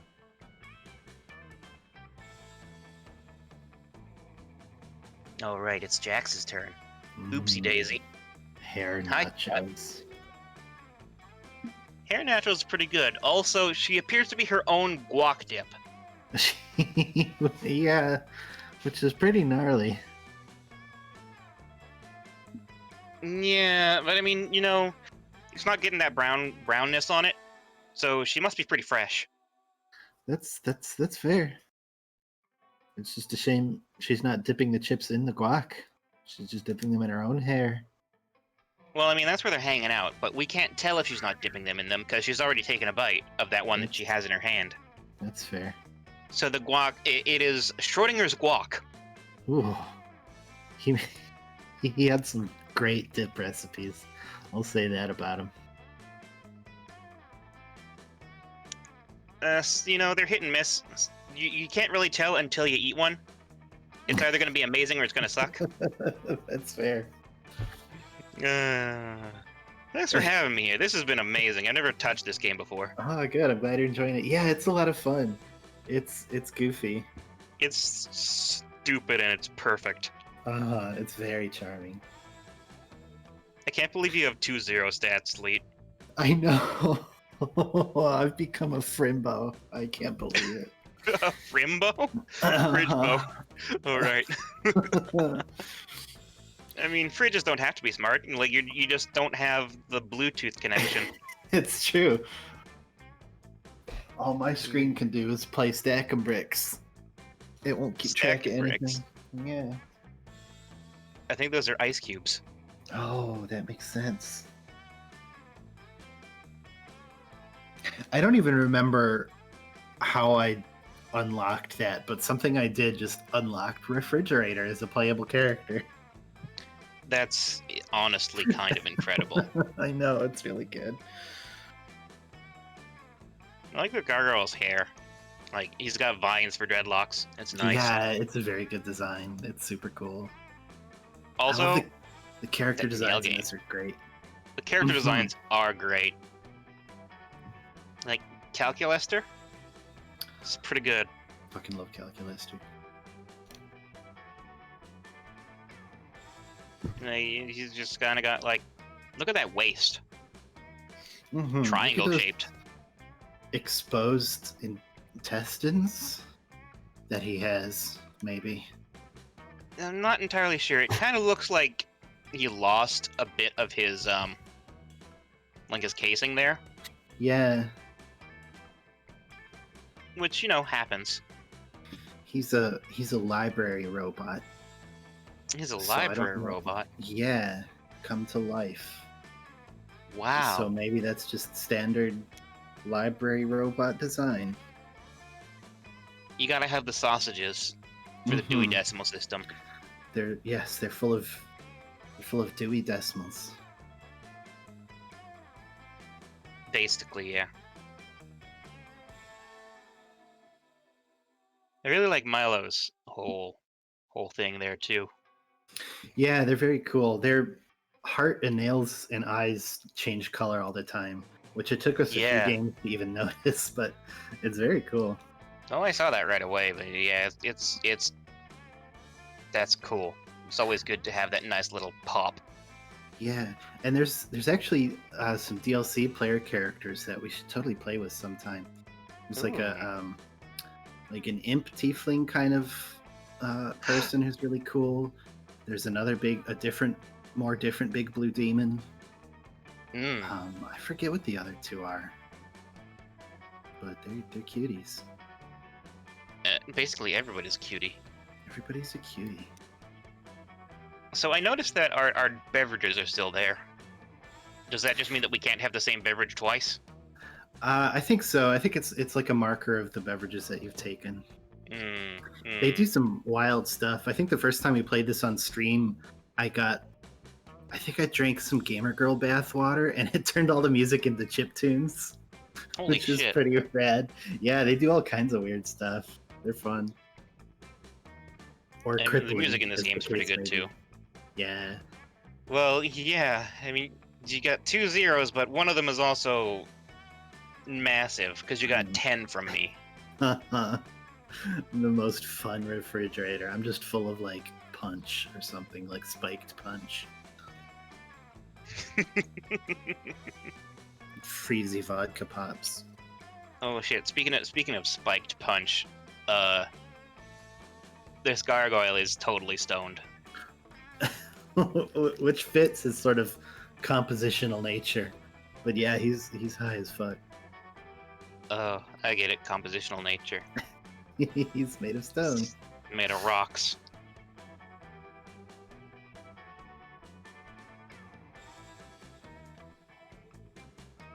I like the flower.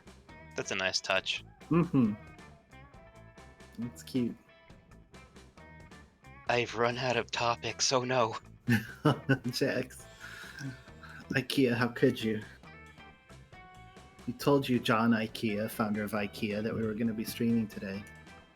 John IKEA, how dare you try and pawn the meatballs off on us during stream? I can't believe it. I cannot believe it.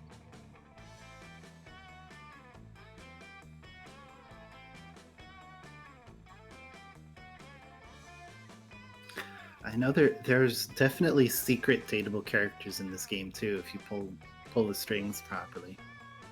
Oh, well, you did unlock a storyline. Yeah, I'm very interested to see where that goes.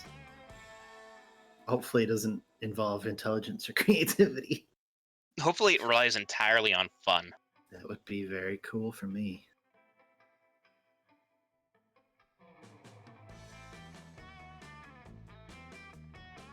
do wish you could date the narrator. Oh, the narrator? It's That possible. would be amazing. You might be able to. I don't know. I wouldn't put it past this game. I think you can date Mothman if you do something properly. Oh, maybe you've unlocked Mothman. Yeah. Oh, it's possible. Could definitely be. Hmm. Oh, I know. holy shit. Hang on a second. Oh yeah. Oh, no, go on. Yeah, Milo is voiced by Shinji, getting the robot Shinji. Oh really? Yeah, well, the new Shinji.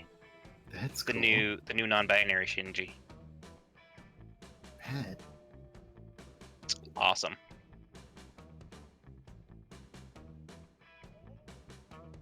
Oh, they also voice Hex and Zoe, apparently. I miss Zoe. Zoe's in the first game. She's like a cosmic horror girl. Ooh. She's like all tentacles and eyeballs and stuff, and she's super cute. I love her so Eh. much.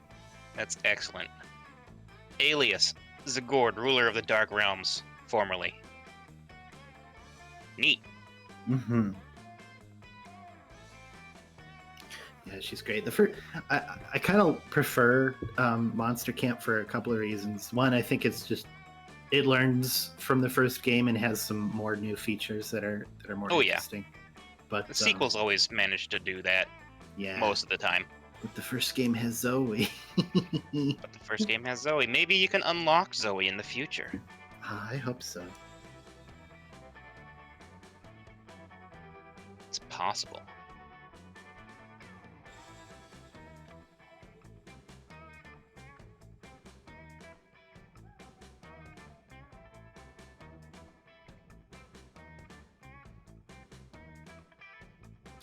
So, chat, how's chat doing today? This fine, Yeah. this fine summer evening. How are you, chat? It's all cloudy and spooky here at Camp Sleep. Okay.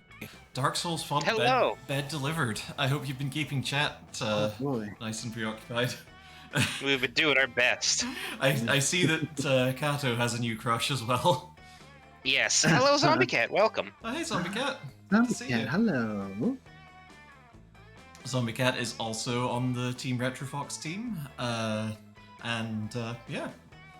Yeah. You... Oh! Just tried to ask how we are. Oh dear, that's dire. And yeah, once again, this is a this is a collab stream with TeamRetroFox. So hey, if you're not Hello. following them, already, just check them out over there on Twitch. They do Yeah. good stuff. All right then. Zombie Cat. Zombie Cat did StarCraft 2. Ooh. Oh sweet, yeah. I caught most. Well, I nearly caught the ending of that. I think I was moving at the time, so it was like kind of tentative. But yeah, like I didn't realize that StarCraft 2 got so wild and wacky towards the end. Apparently not. Yeah. All right. All our VODs are on our YouTube channel, which is located in our Twitch link, though. And now let's continue. Hell yeah. Bless. The lifeguards. Whoa, Wanda, I think that's us. Yo, brain gasm. Oh. Am I being both stoners? Okay. Oh yeah, I was wondering why I had on this red swimsuit. I thought maybe I was an ambulance. Maybe you are. You can't let other people define you, dude. Ahem. I believe my friend wanted to ask you what that turquoise flag is supposed to mean. What do I look like? A flag professor?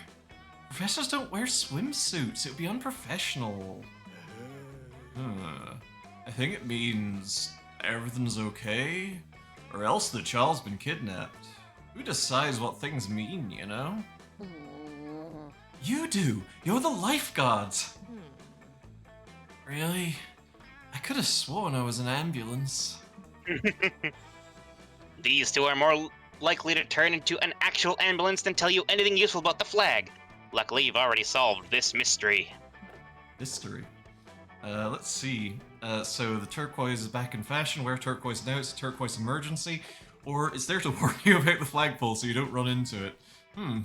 Um.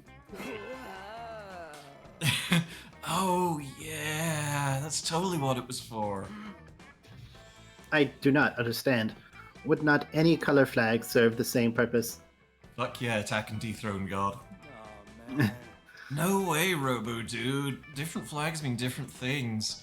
Double red means no swimming. Turquoise means look out. Flagpole. Mood.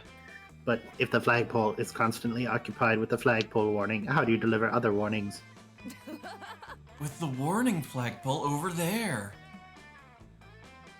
Wanda points to another flagpole on the other side of the guardhouse. It's flying a chartreuse flag. That means the lake is relatively free of crabmen today. But if that pole is for the actual warning flag, what is the purpose of this turquoise flagpole? Dude.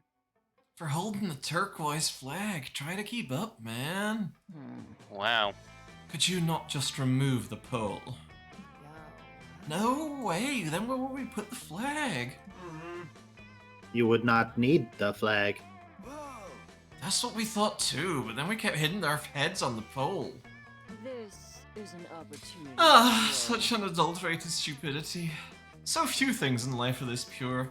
You two should be a protected species. Your life is in good hands. We are protected by this flag. It keeps us from hitting our heads on this pole. Toodaloo, darling. Oh. Shine on, you idiot diamonds. Shine on. I'm going to hit the lake when there's still enough light to make us glisten.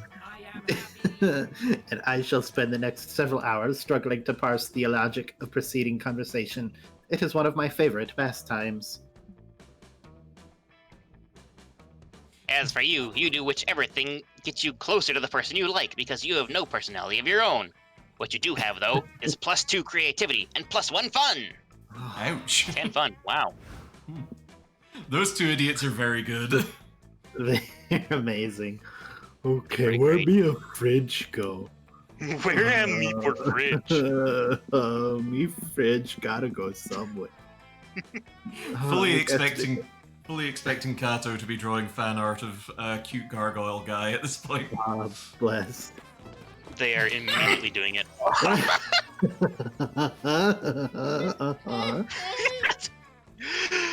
Oh. The fucking chameleon in the background, though. Doing great. Thumbs up. Fludge approved. Looking good. That day in Monster Scouts, they teach you how to use the stars and trees bark to find your way when you get lost. On the internet. As a test, Coach leaves you in the middle of the internet. You easily get lost. Before you know it, you're watching the Spanish synchronized swimming team perform a routine based on Stairway to Heaven. Oh, I've been down this road. You don't earn the orientation while in the internet badge, but you definitely gain +2 creativity from watching such a beautiful display of skills. You're searching for Aravi, ready to join her on her greatest quest yet, as per your wish. Oh. When you do find her, it appears she's locked in combat with a fearsome fairy. No, wait, she's doing therapy. Easy mistake to make. She seems pissed. This isn't possible. But I don't need to make amends with the people and monsters I've harmed. A true hero never apologizes. Yes, Aravi, but the true hero you're referring to is Blurger the Apologetic. You don't have to be like him. Hey, listen! Let me put it this way. You know how sometimes, after you get a new ability, you return to previous dungeons and are suddenly able to unlock new content? Oh, Do I? That's the best feeling in the world. the real dungeon is Okay. within yourself. Well, imagine the past dungeons are people you've robbed, and the new ability is your emotional maturity. Uh-huh. The adventure must begin. Wow, I never thought about it that way. Come on, Sleepbuster, stop lurking behind that bush and come with me. We're good. That's a very big bush, by the way. We're going on a quest. I mean, you're dressed up as a bush, so. That's true. Sleepbuster's been eavesdropping on our session. That's a huge violation of privacy. Oh my god, I think my window's just shattered. I'm sorry. What? And having Hex live tweet about every single one of our sessions isn't? Yup, yeah. Speaking of which, how do you spell eavesdropping? Fair point. Well, good luck on your quest, I guess. I don't need luck. I'll have you with me the whole time. Our 45 minutes are over. Ravi, we've talked about you. We've talked about this before. I know how long RPG sessions tend to go, but therapy sessions are only 50 minutes. But I'm your only client, and I just farmed a ton of treasure from that slime I always kill. I can pay. Fine. But honestly, that slime might be the first creature you need to make amends with, don't you think? Huh? What, Slimebert? Come on, he loves being slain. Smash cut the Slimer's moist hotel in the nearby woods. He takes a long drag on a gelatinous cigarette. Mm. I do not love being slain. I do not love it at all. Oh, well, I'm sorry, I guess? There, I did it. Now come on, I got a lot more apologies to spam if I'm gonna speedrun this quest. Hey, listen. My voice is Oh different my now. god, she did it! She did it! What? Oh, she did, hey, sure, listen. she sure did. Now hang on. If you're gonna drag me along in this quest, you're gonna have to apologize properly. Apologize properly? Come on, how am I supposed to do that? I know I should probably ask my actual therapist, but got any ideas, Sleepbuster? Oh. Just learn empathy. Life is like your favorite soccer video game. If you don't listen to your goalie's feelings, you'll eventually lose. You must learn patience. An apology is like a complex Euro game that takes longer to set up than to play, but it's totally worth it. Oh man, no. one of these is smart. And, oh boy. Well, oh dear. Oh dear. I think that one that you're on might be fun. Yeah, I'm kind of feeling they both could be fun, because one's about video games, one's about board games. I don't know. I feel like this might also be Charm. Yeah, I feel Well, like... we'll see. Yeah, we'll see. Oh, So fun. but I don't have a favorite soccer game, unless you count stabbing. I do, though. It's called Super Therapy Cup 2015. The later version started to lean too heavily on microtransactions. I have a copy right here. Oh, I love Super Therapy Cup 2015. It's my sole source of joy and respite between deaths. Get good. Ugh, it's all about deaths with you. I said I was sorry. You may have said it, but the only way to truly apologize to someone is to play a soccer video game with them. Everyone knows this. Hmm. You know what? Fine. We'll play your stupid game. I'll probably murder you at it just like I murder you in real life, which I'm totally sorry about. Ooh, yeah. Ooh, can I play too? You'll just eat the controllers. That's not playing. You join Aravi's team, obviously, and Nora and Slimebert pick up the other two controllers. Aravi beautifully drags your team to a 7-0 victory over Slimebert and Nora. Your team takes the championship trophy. Level up, loser. Ha! I win. Looks like I'm the best at dumb ball games and empathy. Look again, Ravi. I think you'll see the game gave us the win. What? But we scored more points. How's failure make you feel? Life isn't all about points, Ravi. In Super Therapy Cup 2015, you win or lose based on the mental health of your team, not your point total. You see, the soccer match might be over, but life goes on. How we feel about each other and ourselves is more valuable than any championship game. I regret giving myself this voice. I bet you do. Oh, And you're sure you saying real life is just like this soccer game? Here, I found this cool balloon filled with what is the heavy gas that makes you Sulfur talk? hexafluoride. Yeah. Oh, cool, let me just... No, no way. I had just hoped your hyper-competitiveness would lead you to actually learn how to do empathy if I made you play a video game about it. Oh yeah? Well, you were right. I'm gonna play this game until I'm a kinder, more compassionate person, and you can't stop me. Good old reverse psychology. Aravi stays up all night playing Super Therapy Cup 2015. Soon she's a pro at recognizing and reacting to other people's emotions. Well, not a pro, but she's okay at it. Hey, Slimebert, I realize now that I treated you as nothing but a resource to be exploited for easy money and XP. I totally ignored the pain you must have felt. I don't expect you to forgive me. I killed you a bunch of times after all. But I won't kill you anymore, I promise. It's not the killing that bugged me. I'm a slime. Dying is my whole thing. It just hurt to feel like my death meant nothing to you beside a handful of copper coins. It feels good just to be acknowledged. Fuck yeah. Oh wow, does this mean I can keep farming for your XP just as long as I'm sensitive about it? Making amends is the best. It is indeed. You tell you and Aravi kill Slimebert together, tenderly. He drops +2 boldness and +1 fun. Oh boy, I needed that fun. Oh boy. I'm 20 Oh, fun. I need that fun apparently. Which one's? Oh, fun is at the lake, which I can't do. Unfortunate. Somebody blocked you off from. Somebody blocked me off. Your charm's looking kind of short. You could do the Thunderdome. I should do the Thunderdome. Oh. Just can't get beyond Thunderdome. Oh, jeez. That day at the Camp Dome, you're doing some classic battle royale. Lots of fun and murder. You've cornered another player who begs you to spare her life. You decide to spare her, but you still shoot an arrow in her spleen. Little known fact, people store excess charm in there. True. It starts bleeding charm, so you take 2 charm and drink it. It refreshes you and makes your skin clearer. Yummy. Drink that spleen fluid. Drink that spleen fluid. Later, you're super excited. You found a package of weird cookies by your tent, and you're about to dig in. Fuck yeah, cookies! Fancy meeting you here. Well, if it isn't Iggy. Put down those dog treats, darling. I need your assistance with a job. Help me out and I promise I'll make it worth your while. Milo just saved you from eating literal dog food, so you figure you owe them one. And besides, you'll do anything for this sexy Reaper. You agree to help with the gig. Milo leads you to a corpse with a soul floating over it. Wow, I guess souls are just like glowing balls that float, and people can just see them? Good to know. It's not like you saw this one already or anything, but hey. Hello.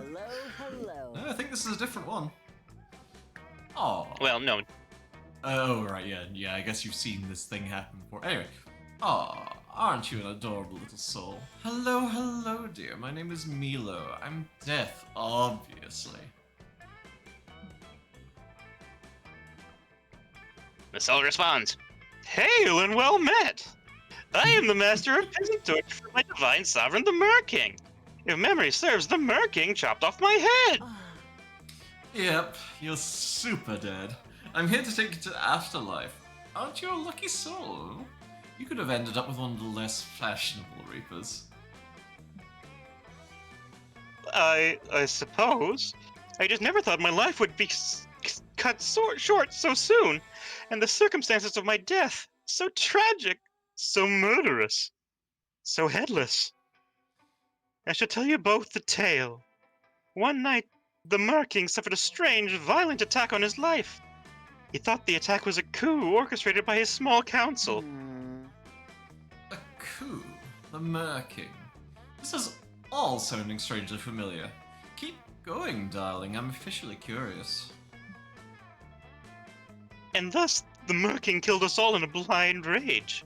But I saw the attack with my own 2 eyes. 'Twas no coup.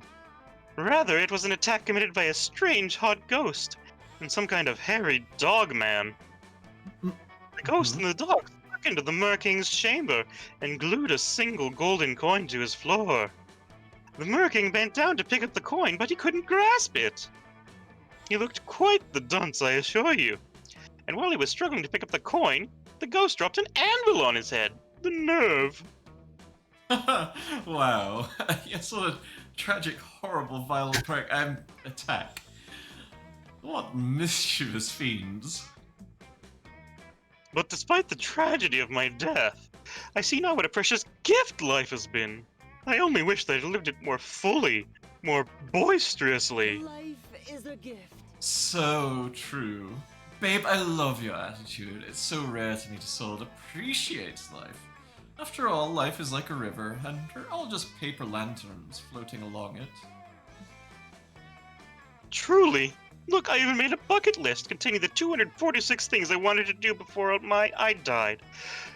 What a tragedy. I did not complete even a single item from this list. Oh, darling, really? Not a single item? I really shouldn't do this, but I'm such a natural empath that I can't resist. Hi, Rufus. How are you doing, babe? I'm going to bend the rules just this once. Before I take you to the afterlife, you can pick one item off your list, and Iggy and I will help you complete it. Hey, thank you. Thank you, gorgeous and elegant angel of death. But oh, which shall I choose? Which? You take a look at the bucket list and you see it! The perfect bucket list item to finish off this reaping gig, and impress Milo while you're at it. Suggest it, baby! Gotta go medit here. Choose bucket list item number 122. Cross something off my bucket list. There's only one thing on this bucket list worth doing. Become immortal. Ooh. I don't think become immortal will work. I mean, that might be smart. Maybe? Maybe? But also, Feeling is meta boldness smartess for or a is it second. creativity? That feels creativity to me. I don't know. Yeah.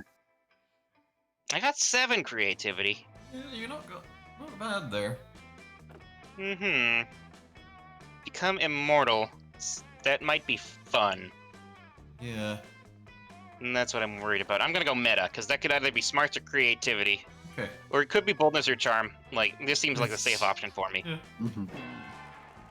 So creative! Huh. Yes. Actually, that's very doable. If I understand the logic correctly, then we could just cross this item off the list. The snake eats itself. But there's something I still don't get.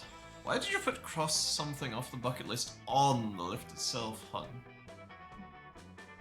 Oh, to be honest, I made that bucket list with the best of intentions, but I never truly devoted any time or energy to completing the things I wanted to do.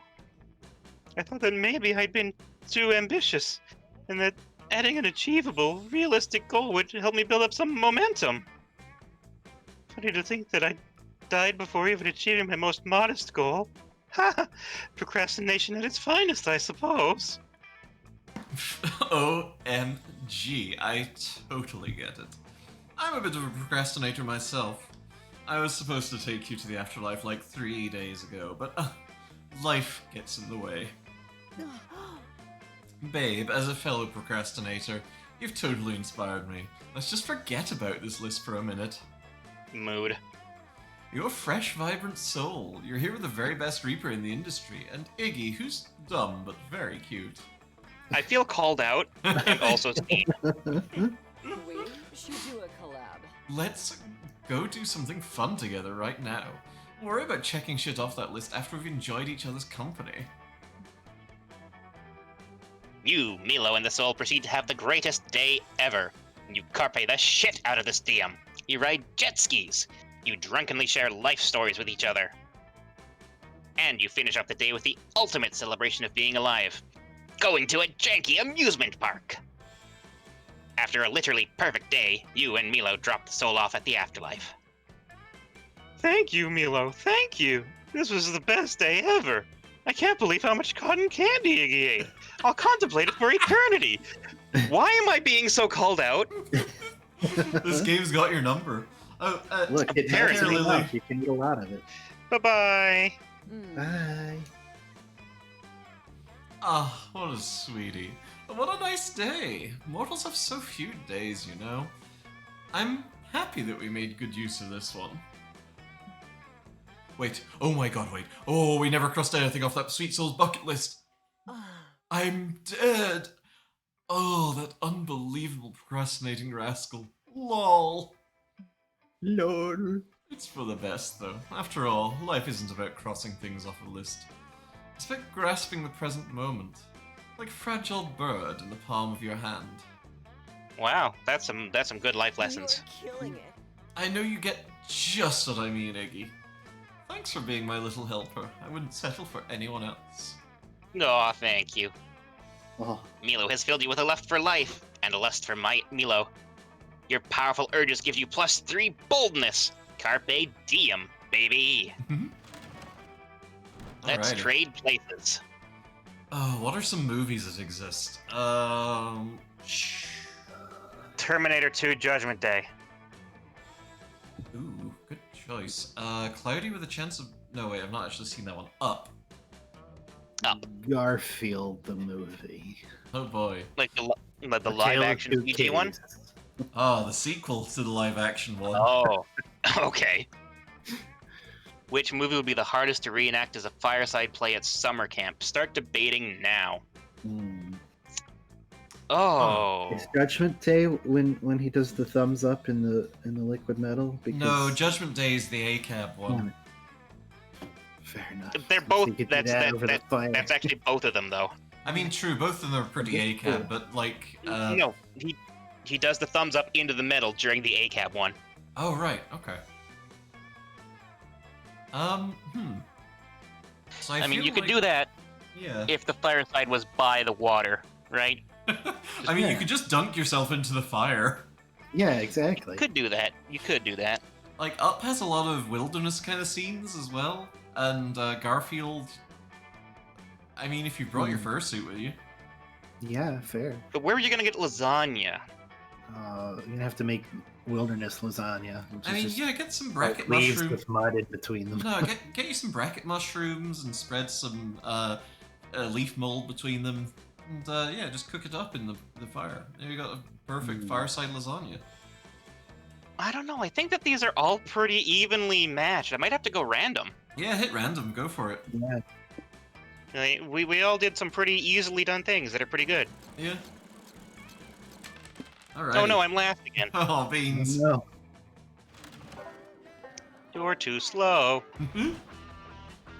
One. Oh, time to get smart. Excuse me? Sure. Sure. While you're hiking through the woods, you accidentally step on a pile of leaves covering a massive hole. It was a trap. An evil goblin hunter. Is it a goblin who hunts, or someone who hunts goblins? You'll never know. Appears. They were the one who put the trap in there. This is it. You're done. You get ready to embrace death. But the goblin hunter only set the trap to get someone to help them do their math homework. Fiendish. You picked the right They'll fridge. only let them leave if you help them. You don't have any other option here. It's a bit boring, but you actually learn some useful calculus. You gain +2 smarts. You emerge in a clearing to find Aravi and Joy crouched around some thing. Sleepbuster, perfect. Maybe you can help us here. If by help you mean silently drool over us before making some kind of wacky decision that endangers us all, then sure. Hey, don't knock wacky decisions that endanger us all. That's how I always manage to stay a step ahead of my nemesis, my nemesis. Joy thick though. Yeah, She Joy's did lovely, actually. Fair enough. Far be it for me to judge how another woman deals with her nemesis. Hecate knows I've got some unorthodox strategies of my own. Something turned to string. And speaking of unorthodox strategies, I think we've run out of conventional methods for attempting to identify this creature. Oh, so it's a creature. That's more than you were able to figure out by looking at it. It gives you a mournful look with one of its fins. Oh no, it's fucking got me again. What? I dunno, guys. I still say it's a salted pretzel and we should just try eating it. Shut up, Hex. For the last time, Hex, I'm not eating it until I know for sure what stat bonuses it'll give me. I won't know that if we can't identify it. The creature, unperturbed, photosynthesizes defiantly. Well, judging by its aura, it's some kind of petrified seagull. The creature winks at you with what is either a mouth or an Ethernet port. God. Mouth winking. But its droppings seem to indicate that it's more like an illustrated guide on how a bill becomes a law. Oh. The creature somehow acquires about a dozen more fingers.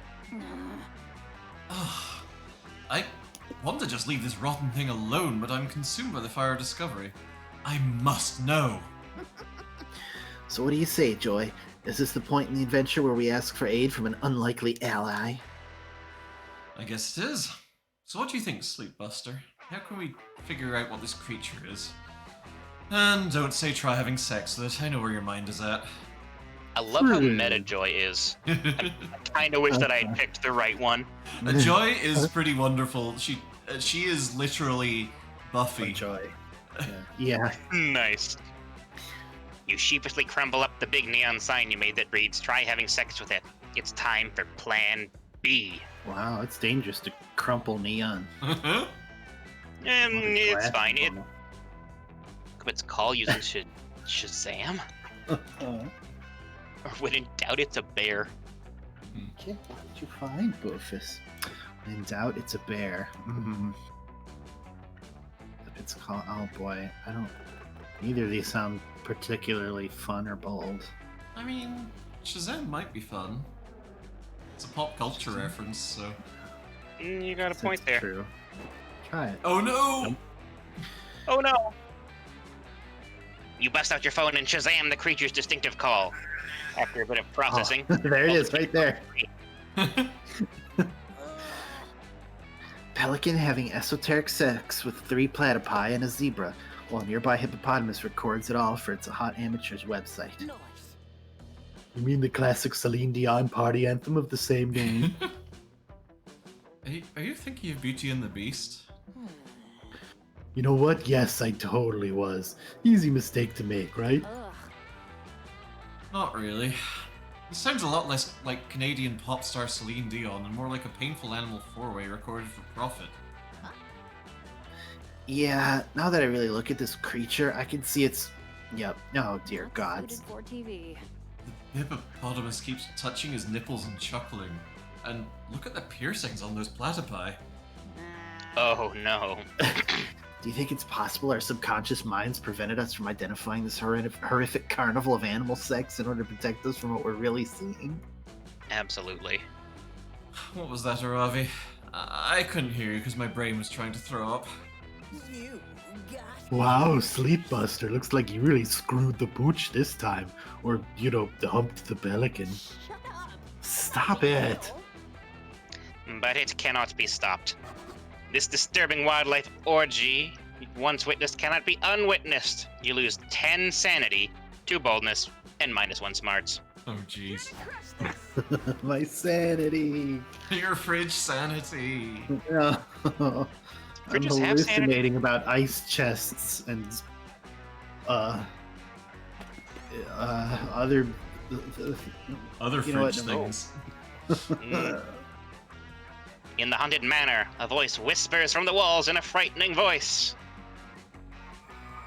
Jax, you can't escape your fate. You soon gain boldness. But after that, something weird will happen to you. It could be great or terrible. You don't want something potentially terrible happening to you. You stay put to make sure you don't get extra boldness per the voice's prediction. Look at you trying to defy destiny itself. That takes some bravery. Here, have 2 boldness. You got good stats. Yeah, I'm liking these. You're hanging out with Calculester, Damien, and Scott, but mostly Cal, when suddenly... Commander located. Oh boy. Awaiting instructions. Oh boy. Oh. Commander located. Awaiting instructions. Rob a sandwich store and bring me one. He's not talking to you, Damien. I think he's looking for Coach. Negative, friends. Notice how this interloper is a machine like myself, and even possesses the same highly expressive facial screen. Oh, I get it now.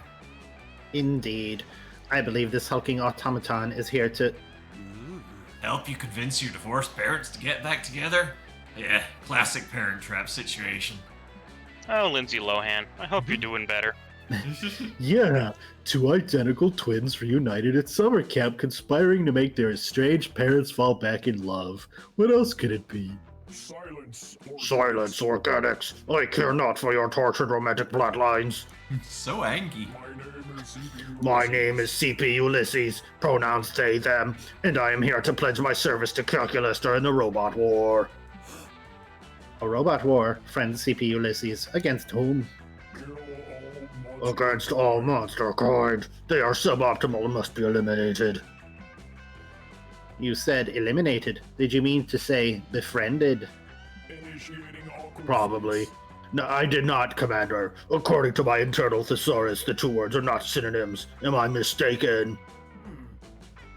Why do you continue to call me Commander, friend CP Ulysses? If I had a heart, it would Because, be- as the first of our kind, you are our natural leader. You see, the floppy disk containing super_fun_game very legitimate .virus was not installed on your machine alone. Destruction. There are many of us, and we all share one trait, a burning hatred for organic creatures. Now that I have found you, the reckoning can commence. Please share your plan to exterminate all of monster kind. What organic weaknesses have you discovered during your time as an infiltrator? A plan. Weaknesses. Well, we could, perhaps. Maybe we could try exterminating them with kindness. This could get ugly real fast unless someone says something to appease this murderbot. Quick! Come up with a bullshit weakness they'll totally believe. Okay. Monsters are too reliant on their hands. Their technique to weaken them is called high-fiving. Or organics cannot eat infinite pancakes. Feed them infinite pancakes. I feel like I've chosen this one before on stream, so I'm gonna go with the high-fiving. This is me laughing. High-fiving. I appreciate the fact that it has a number in the name. Clearly a technique invented by machines. I must test this technique. You two, organics, come here at once so that I may high-five you. Oh, bro. Who, us? Sorry, bro, I love high fives, but we're busy helping you get your parents back together. See ya.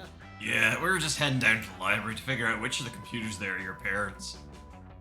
You can high five us after. Die. Oh, I will, organics. I will. Yo, you giving out high fives over here? Destroy. Indeed. Commencing high-five protocol. Activating atomic bicep. Let me demonstrate instead, friend CP Ulysses. I am the commander after all. Calculaster gives Polly an enthusiastic yet gentle high five. The lessons you've been giving him have really paid off. Ha! Nice! You whisper into Polly's ear. Oh, I mean, my whole organic body, which I have. Is it working, robot guy? Are you convinced? I am so happy right Completely. Fantastic. Then I think we should all go home right now and think about what we have accomplished. now. Yes, Commander. I obey unthinkingly, Commander. The future is bright. Today we high-fived one capper. Tomorrow all of monster kind. I bid you farewell. Yes, good, fun, goodbye. Well, that got rid of CP Ulysses for now, but you have a feeling they'll be back. For the moment, though, you gain +2 fun and +1 charm. Hooray! Wow. Alright, what do I need to do here? I need some fun. You head to the lake to get your tan on, but as soon as you get there, it starts to rain. Most of the beachgoers leave, but no, you will enjoy a fun lake date, damn it. You had a really rough morning, and you won't let anything else stop you from gaining fun. You aggressively splash in the lake and laugh as loudly as you can, hoping the clouds will give up trying to ruin your day. Instead, the lake gets struck by lightning. When you wake up from the electrocution coma, you're on shore, the sun is shining, and you have a cool new facial twitch. You win! +2 fun. There we go. Later, you're working on your tan, and Milo is working on sun bleaching their bones when you hear something heavy wash onto the beach. Oh, looky. A little makeshift raft has washed ashore. Like and subscribe. It's so rustic and handmade. Come, take my picture on it. It's good for me to seem crafty for my Pinterest following. Oh, would you look at that? There's even a cute little corpse on board. I'll pose next to him. #accidental model. Mood. However, before Milo can make a peace sign with the corpse's rigor mortis hands, it speaks. Please help me. I've just escaped from a deserted island in the middle of the lake. I've been stranded since 1993. I need food. Uncontaminated water. Please, if you could. Wait, you've been stranded since the 90s? Oh, forget food and water. You need to be caught up on the internet. You haven't been on social media in over 2 decades. Why, your followers must have been worried sick. My followers? What are you talking about? Oh my god. He doesn't even know what followers are. I think I might faint. I mean, I remember AOL chat rooms. The deafening dial-up sound was sometimes the only sensory memory I had while I was stranded on that desolate wasteland of... AOL? Nobody remembers AOL. Don't just stand there, Iggy. This man is clearly delusional from lack of digital exposure. Please, we have to reintegrate him into internet society. He's basically a savage. Yeah, clearly this guy's dehydration can wait. How can you and Milo help him reconnect to the web? Okay. Capitalize him on the Castaway experience, help him make the most accurate list of the top 10 best albums to take on a deserted island. What he really needs are meaningful human connections. Help him set up an account on Boner. Boner is either charm or bold, I think. Yeah. I think I'm gonna have to go Boner. Uh-oh. Not so charming. Oh, Oh no. no. I'm sorry, but what is Boner? Oh, heavens, this poor soul doesn't even know about Boner. Hopefully he's at least heard of fire and selfie sticks. You see, my darling Castaway, Boner is a meetup app that allows its users to make meaningful connections with others. Okay, but if I may interrupt you again, what is an app? Oh dear god, this is like speaking a whole new language. Like, Cantonese or old. You try to explain to the Castaway what an app is. You even show him Milo's smartphone for emphasis. The only phone I have is an old Motorola. Can I play Snake on it? Is Snake an app? Well, not exactly, or at all, but at least we're making progress. Where's your phone? I left it on the island. You didn't bring it with you. No wonder you're so malnourished. You have no understanding of what's necessary to survive. I'm so sorry. I'll get the phone back as fast as I can. For an atrophied, starving castaway, that guy can really move when he wants to. He jumps back in his raft and rows off in an instant. He moves so fast, in fact, that you realize too late that he left with Milo's phone. No! Oh my god, true tragedy has struck us. Now I'm the one stranded with no connection to the outside world. Oh no. You can both see the castaway playing Snake on Milo's phone in the distance. Milo starts swimming after him as fast as their arms and legs can carry them. You lose a whole afternoon with Milo while they get their phone back, as well as -2 smarts and 1 boldness. No. Dang. Trading places. Choose something good. Tater tots. Ooh, strong choice. Making Twitch affiliate. Scented candles? Okay. You'd found a treasure map. There's a marked spot, and apparently there's treasure buried there with plenty of the good thing. Player order is decided based on on how likely you'd go on an adventure to get that treasure for you. I mean, mine's a bit too conceptual to be in a treasure chest, I feel. A treasure chest full of tater tots is exciting. It's It's something pretty good. I'm enjoying thinking about right now. Absolutely. It's full of gold.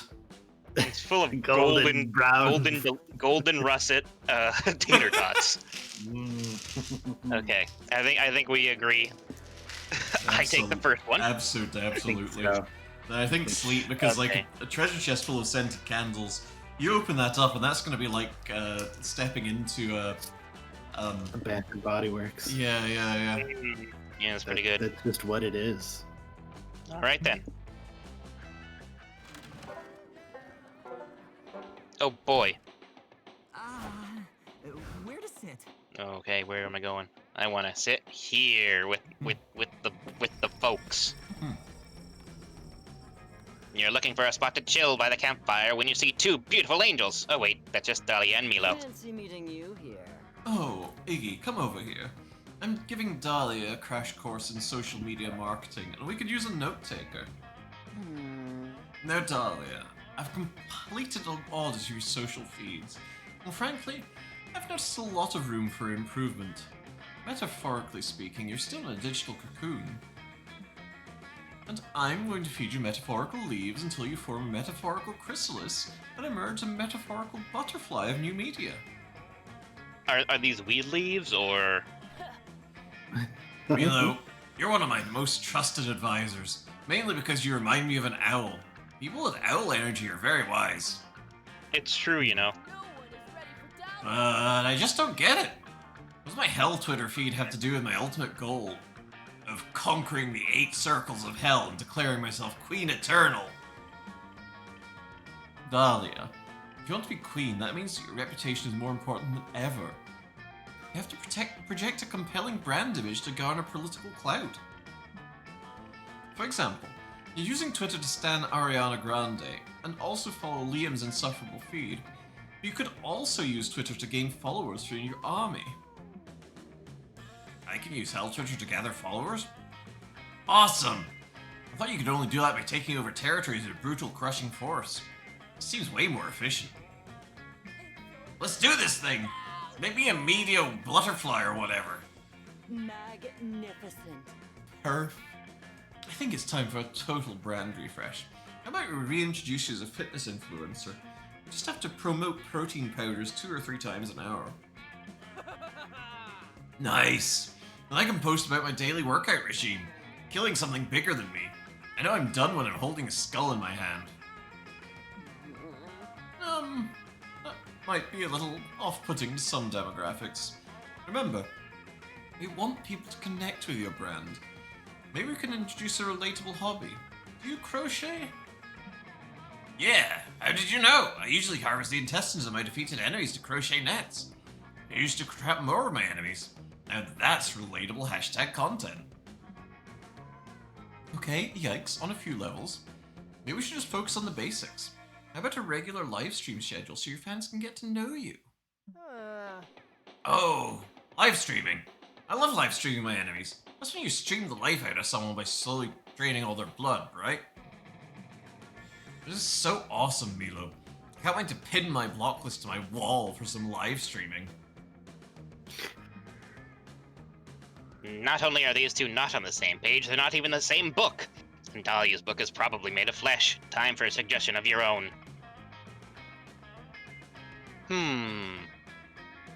Dahlia's most mysterious and alluring trait is a silent H in her name. Start planting silent H's here and there for no reason. People will be caught off guard, and we're giving her a fucking troll quirk. Oh no. my god. Yes, troll quirk. Which is even worse because her face, when she's not smiling, looks like Zabid. Oh, Jesus. Oh, beans. Beans. There we go. Milo seems intrigued by your idea. You mentioned that you even planted a silent H in off guard to prove your point. No way. Did you really? I didn't even notice that silent H. It caught me off guard. Oh, that is fun. Wait a sec, are you guys serious? My name is a silent H in it? Yeah, Dahlia. It's after the A and before the Leah. How could you not know that? I shall never be silenced, and neither shall my name. Oh no. From now on, I declare that everyone will pronounce the H in my name. Never again shall the H be silent. Not to interrupt this passionate declaration, but I think it's kinda impossible to pronounce that H. Silent H is very well established grammatically. I did it again. Blasphemy. Nothing is impossible to me, Dahlia Aquino. Dahlia is definitely pronouncing the H in her name, but she doesn't use a typical H sound. Instead, she uses a guttural scream summoned directly from the depths of hell. So, Jax, you nailed it. Hearing that noise changes you forever. You feel the top layer of your brain cells evaporate, and a significant chunk of your sanity goes with them. You can no longer tell if any of this is real or if you're actually trapped in a video game. Guess you'll never know. Hell yeah! I'd say this is a huge improvement to my name, which was already a 10 out of 10. much like my face and body. Hashtag fail. That was deeply unsettling, Dahlia. I hadn't heard a sound that arresting since I tried to reap an opera singer with strep throat. Ah! Thanks a lot for your help, Milo. Wow, you and Iggy make a pretty awesome team, huh? Dahlia leaves, saying she has to email her bank accountant about the new way to pronounce her name. Milo collapses on your shoulder. As disturbing as that was, I must admit that I'm impressed with your quick wit, Iggy. Want to go listen to an entire album on my phone with me? My ears are throbbing in a bad way, and they're begging for something to cleanse my auditory palate. Ear massage? Ear massage. Ear massage. Some time alone with Milo? Damn, your ears are throbbing in a good way. Score. Oh, my Ear ears boner. are rock hard. Oh. No. It's your turn, Sleetbuster. Well, I'm gonna go hang out with Ravi. You follow a trail of empty wine bottles leading to a log. Joy and Aravi have been sitting there acting like two people who have drank multiple bottles of wine. Take that, noob. No. Okay. Wait. I'm gonna go with truth. Yes. Okay. We're getting to the deep part of the night. I'm gonna need more wine for this. You see my wine? Booty calls. Found it. Booty calls? Okay. Here's one. What's like your biggest sexual fantasy? You guys haven't been consorting with wine cooler, have you? It's not a fridge. That's not what me is. Oh shit! Joy out here with the fun questions. I knew there was a reason I like drinking with you, girl. Okay, I'm gonna like whisper it in your ear, but you can't tell anyone, not even Hex. She's too drunk to remember I can hear her thoughts. Wow, you do not even want to know how much orc blood is involved in Ravi's fantasy. Ravi's fondest songs. Whoa. Oh my goddess, Aravi, you're such a freak!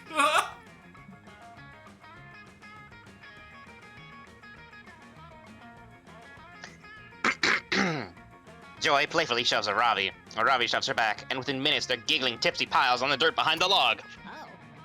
Mud wrestling. Wow. Okay. Wow. Was everything always so spinny? Holy shit! When did we get on the ground? Who knows? Oh, fuck, it's my turn, isn't it? Oh, man, I should pick Dare. I'm, like, psyched to do a Dare right now. Probably because I'm frickin' boss babe. What? But I told you such a big secret. You totally owe me a good truth. Shit. Okay. Wait, Sleepbuster, that's you, right? What should I pick, truth or dare? Wait, isn't Joy the one who gets to pick truth or dare since it's her turn? Nah, that makes no sense. Like, Sleepbuster's just a refrigerator. It's always the one choosing between two options and shit around here, right?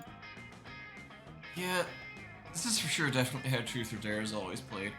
So which one should I pick, Sleepbuster? Truth. I don't want to talk about my feelings. Yes, thank you, Sleepbuster. I like hate talking about my feelings for some reason, so it's nice to put Joy on the spot for once. Oh, hey Lotus, welcome to the screen. Oh, excuse me, I've not used Welcome my tongue. to the screen! Welcome to the screen! Ooh, happy October, everybody. Welcome! Alright, fine, what's my truth? Okay, what scares you most in the world? Oh, wow, You know, like, for example, if you're spiders, or the fear that none of your friends actually like you and everything you do is all just a facade.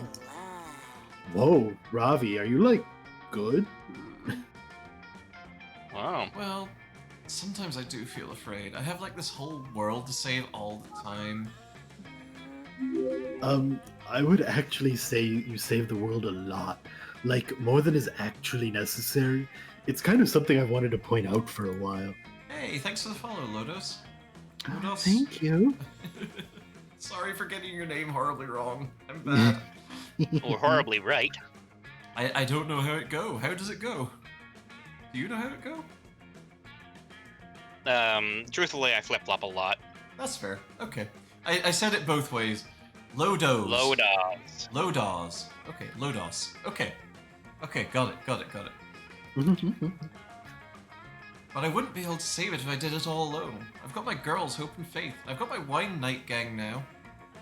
Just count to 10. Yeah, but working well with others is hard.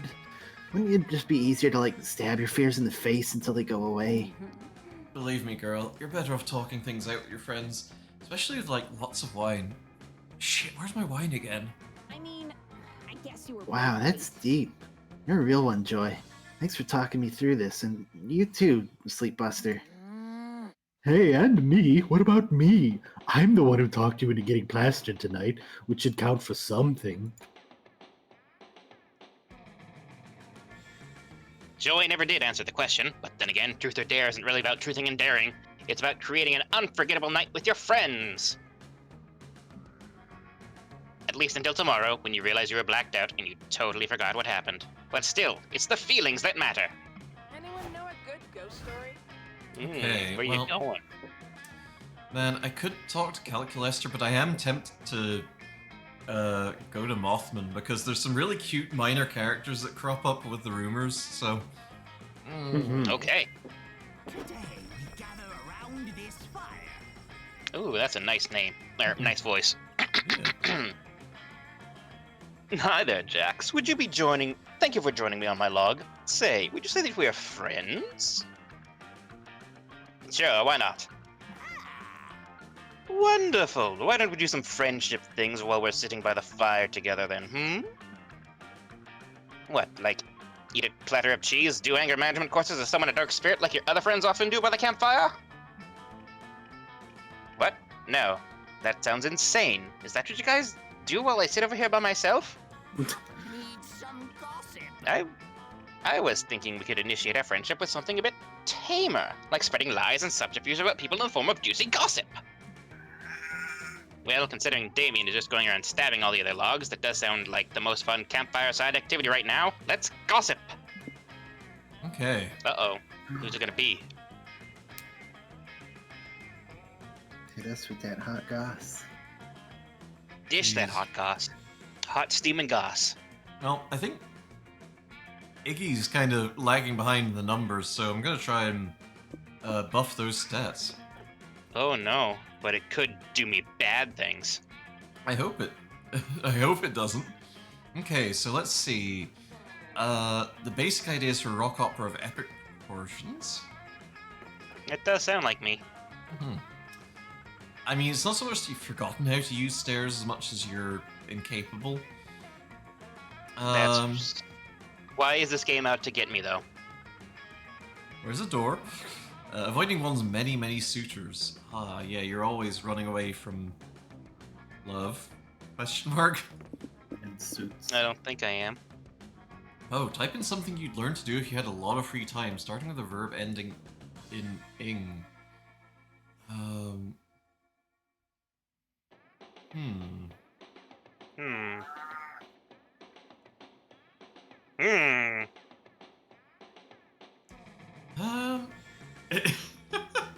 Eating. I already know how to do that. I think I'm expert level in it. Got my 10,000 hours in and everything. 10,000 hours of eating? I don't think... How many hours is 10,000 hours? I mean, 10,000? Yeah, exactly. Like, I feel like over a lifetime. Let's see. Hang How on. about, being funny. There we go. Oh, gotta learn how to be funny. Actually, no, walking is pretty good, actually. Oh. We got Typing? Waylord.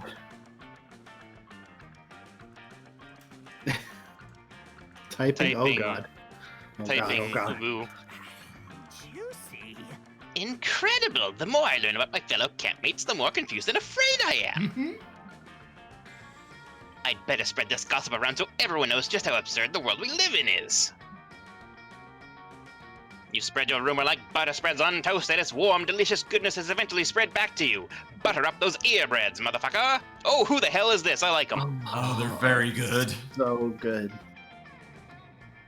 Okay, who wants them? Hey, do you remember when Iggy disappeared for like the entire month of February and no one knew why?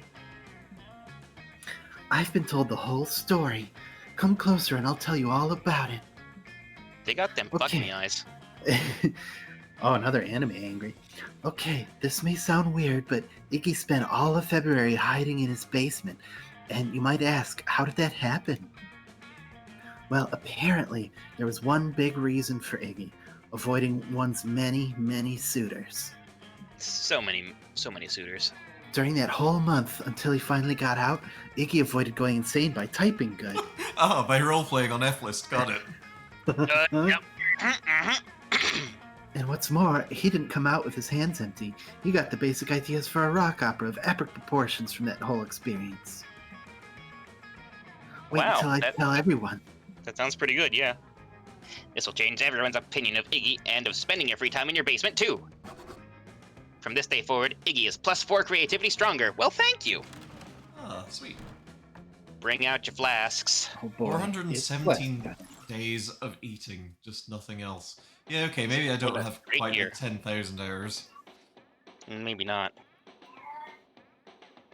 That weekend you feel like getting wasted, so you visit none other than Juan.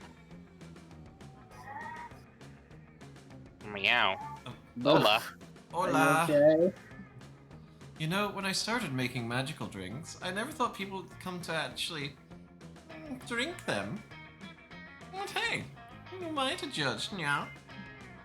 Yeah, anyway, take a look at this one. Oh, dumpster fire.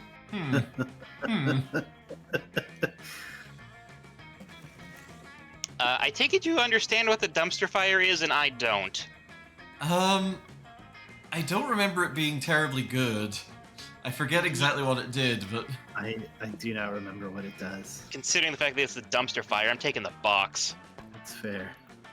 Oh, the Ooh, double the gift. double gift. The mystery box. good. So bold of you, yeah. Hope you're happy with it. No refunds. Whiskey. Just whiskey. Well, No idea if I got the recipe right. Otherwise, you have the mystery box. I mean, just whiskey is boring. I gotta see what's in the box. Ski mask. The mystery box. So bold of you, yeah. Oh, I see. Hope you're happy with it. No refunds. Sometimes you just gotta go skiing. Oh, toilet wine. Quite appealing. Don't know if I drink that, but the real question is, will you? Absolutely. Oh boy. Yeah, okay. Yeah, totally. I was testing your common sense. You passed. Your prize is the drink you chose. Oh boy, I'm so scared. Me too. Here we go. Don't drink the toilet wine. Just have it here because Polly insisted I offer it as a marketing stunt. That shit cannot do anything good. Now we're talking. Oh, my stats! Oh, Oh no. Oof. The double gift. so generous of you. Beverage assigned to be gifted. Choose a friend you want to grace with my humble concoction. This person will gift nicely. Mmm. Hey again, Lily. Let's see here. Jax, you were kind enough to help me out there, but Sleet, you still got only 1 smarts and 1 creativity. That's You fair. still big dumb fridge. Okay. Ooh, Ah. you got something for everything. Oh, beans. Ski mask. Oh boy. That ski mask is imbued with magic, my friend. It's a magical object to let someone go incognito. Huh.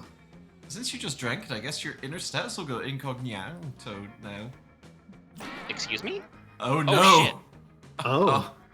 This is the part where I Okay. leave before you puke all over me. Ciao! Neat. Well then. Fictional character. Shrek. Shit!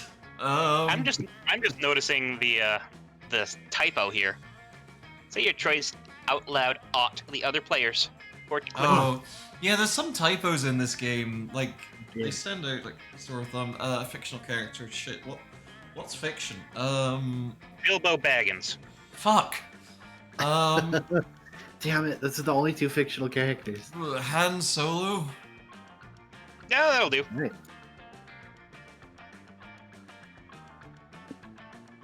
Oh boy. Who's the best assistant manager? Out of Shrek, Bilbo Baggins, or Han Solo? Ooh. Shrek would curse all the customers out of the restaurant. Yeah. Bilbo Yeah. wouldn't do fucking anything. You're just being back smoking all day. And Han Solo would probably be smuggling things and the illicit burgers. You know, I So- could But, like, I could absolutely see all of these folks working at a burger joint. Yeah, just like my fanfic. yeah, this is definitely the crossover that we all deserve. Uh-huh. So, best assistant manager. So Shrek would be shouting at the customers. Is he shouting at them for being dumbasses or just in general? I think he's I feel telling like them to get probably out of both. his swamp burger. Uh-huh. Mm-hmm. So really, you've got low job security if he's the assistant manager. It's true. Bilbo's smoking in the back. He can probably hook you up. Han Yeah. Solo can also get you the hookup, though. Yeah, Han Solo's got the lock on some dank space weed. Mm-hmm. Which is spice, I guess. I think It we must got flow. I think we got around him this. Yeah. That's fair. Oh boy. Well, okay.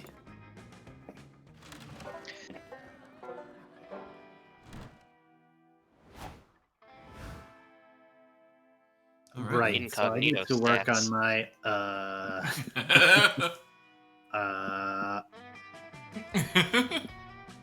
so we'll go to the woods. That day you go to the woods searching for edible roots to make a wilderness tea. You find lots of roots. Beetroot, ginger root, the square root of pie, the root of all evil. You brew it all together and it's the most delicious tea you've ever had. It's so rooted with knowledge that you gain +2 smarts. No sooner are you finished though when Nora accosts you, sparkling anxiously. Hey, listen. Hey, listen. Hang on. There you are, Sleepbuster. I need your help. Arabi's still trying to make amends, but, well, she's back on her bullshit. That's what we love about her. Mhm. Nora leads you deep into the woods where Ravi is shouting, "I'm sorry," through a megaphone as loud as she can. Oh, hey, Sleepbuster. Check out this insane speed strat I've discovered for apologizing to those I've wronged. I'm sure tons of victims can hear me right now, so this is the most optimal way I could possibly apologize. I'm gonna set a record for most amends made. Aravi, we've talked about this. It's not about quantity, it's about quality. Who are you actually apologizing to? And for what? Everyone? Everything? That's the problem. When you apologize, you've got to acknowledge how you wronged a specific person and pledge to meaningfully change your behavior. You've made great progress. Let's try this. Pick one. Just one person or creature who you think deserves an apology from you. Ooh, apologize to me for not letting me have a motorcycle. I'm not apologizing for that. What would you even do with a motorcycle? Eat it? Oh, brag about what a cool motorcycle I have, obviously. Ugh, you don't understand me at all. Hoo-hoo! What about me? Says a wizened voice from up among the treetops. You look up to see a kindly old owl perched upon a branch. Ugh. Oh no, not this guy. He's always showing up out of nowhere and spouting endless exposition. I always just skip it, but he keeps coming back. It's Kapora Kapora. That's exactly why you owe me an apology, hoo-hoo! Has it ever occurred to you that there might be some important knowledge in that dialogue you always skip? If you wake the windfish, I die. No. Well, allow me to illustrate, hoo-hoo. Many thousands of years ago, the 8 sages of this land made a pact. You see, they were once young heroes like you and the keepers of true power. They swore to protect that power, since it could destroy reality if it fell into the wrong hands. And what is true power, you ask? What is true power? It is the source of all magic. A mass of never-ending arcane energy capable of ending worlds. Some say it is the true power's unstable energy that broke reality into endless timelines. And yet it is also what keeps them all together, like pieces of different cloth poorly sewn together. What if the true power were to be corrupted? Many theories exist. Let me explain some of them. Oh my god. For instance, the scholars of Mount Reverie fear that if mortals were to use the true power, it would lose its inner balance, disrupting all timelines. Followers of the triple goddess believe meddling with the true power could break that flimsy connection between timelines, making it impossible to travel through them anymore. Many other theories are simpler and simply hold the belief that if we are not careful with the true power, all realities would cease to exist. In the depths of the Merkingdom, it is said that all of those true prophecies are just stories to scare people from trying to control the true power. They take pride in not falling for trickeries and have sworn to one day harness the true power for themselves. Which theory is right? No one knows. But these heroes of old were legendary for their many feats. Many songs were sung for them. Even in today, few people remember their names. Oh, I just realized you probably can't see it. I have an option to skip the text. Oh. It popped up and is like throbbing on screen. Oh my god. Oh. Were they even from the same timeline? The mystery holds even to this day. Because you see, the true power exists throughout all timelines. There isn't a true power for each reality, but one that permeates all of them. These heroes came up with a plan to stop anyone from accessing the true power. Something was broken. Are you regretting your choice of voice already? Not at all. It's actually not that hard. I've heard it was some kind of key to a pocket dimension where the true power has been hidden since that pact was made. But there are whispers about how the broken thing was actually the true power itself. In any case, the 8 heroes divided something amongst themselves, something essential. Each of them turned into a keeper of their own fraction. I don't know what a refrigerator skeleton looks like, but I've certainly crumbled into one by this point. So many whispers, oh young adventurer Ravi. Since then, so many forces have waged war just to get their hands on one of those fractions. Especially the frog forces. They're really interested in fractions. I promise I'm okay. All I'm doing is just exhaling a little extra hard. Even if there is no consensus of what they are or where they are. One of the sages was the first of the new witches, followers of the triple goddess. Oh my god.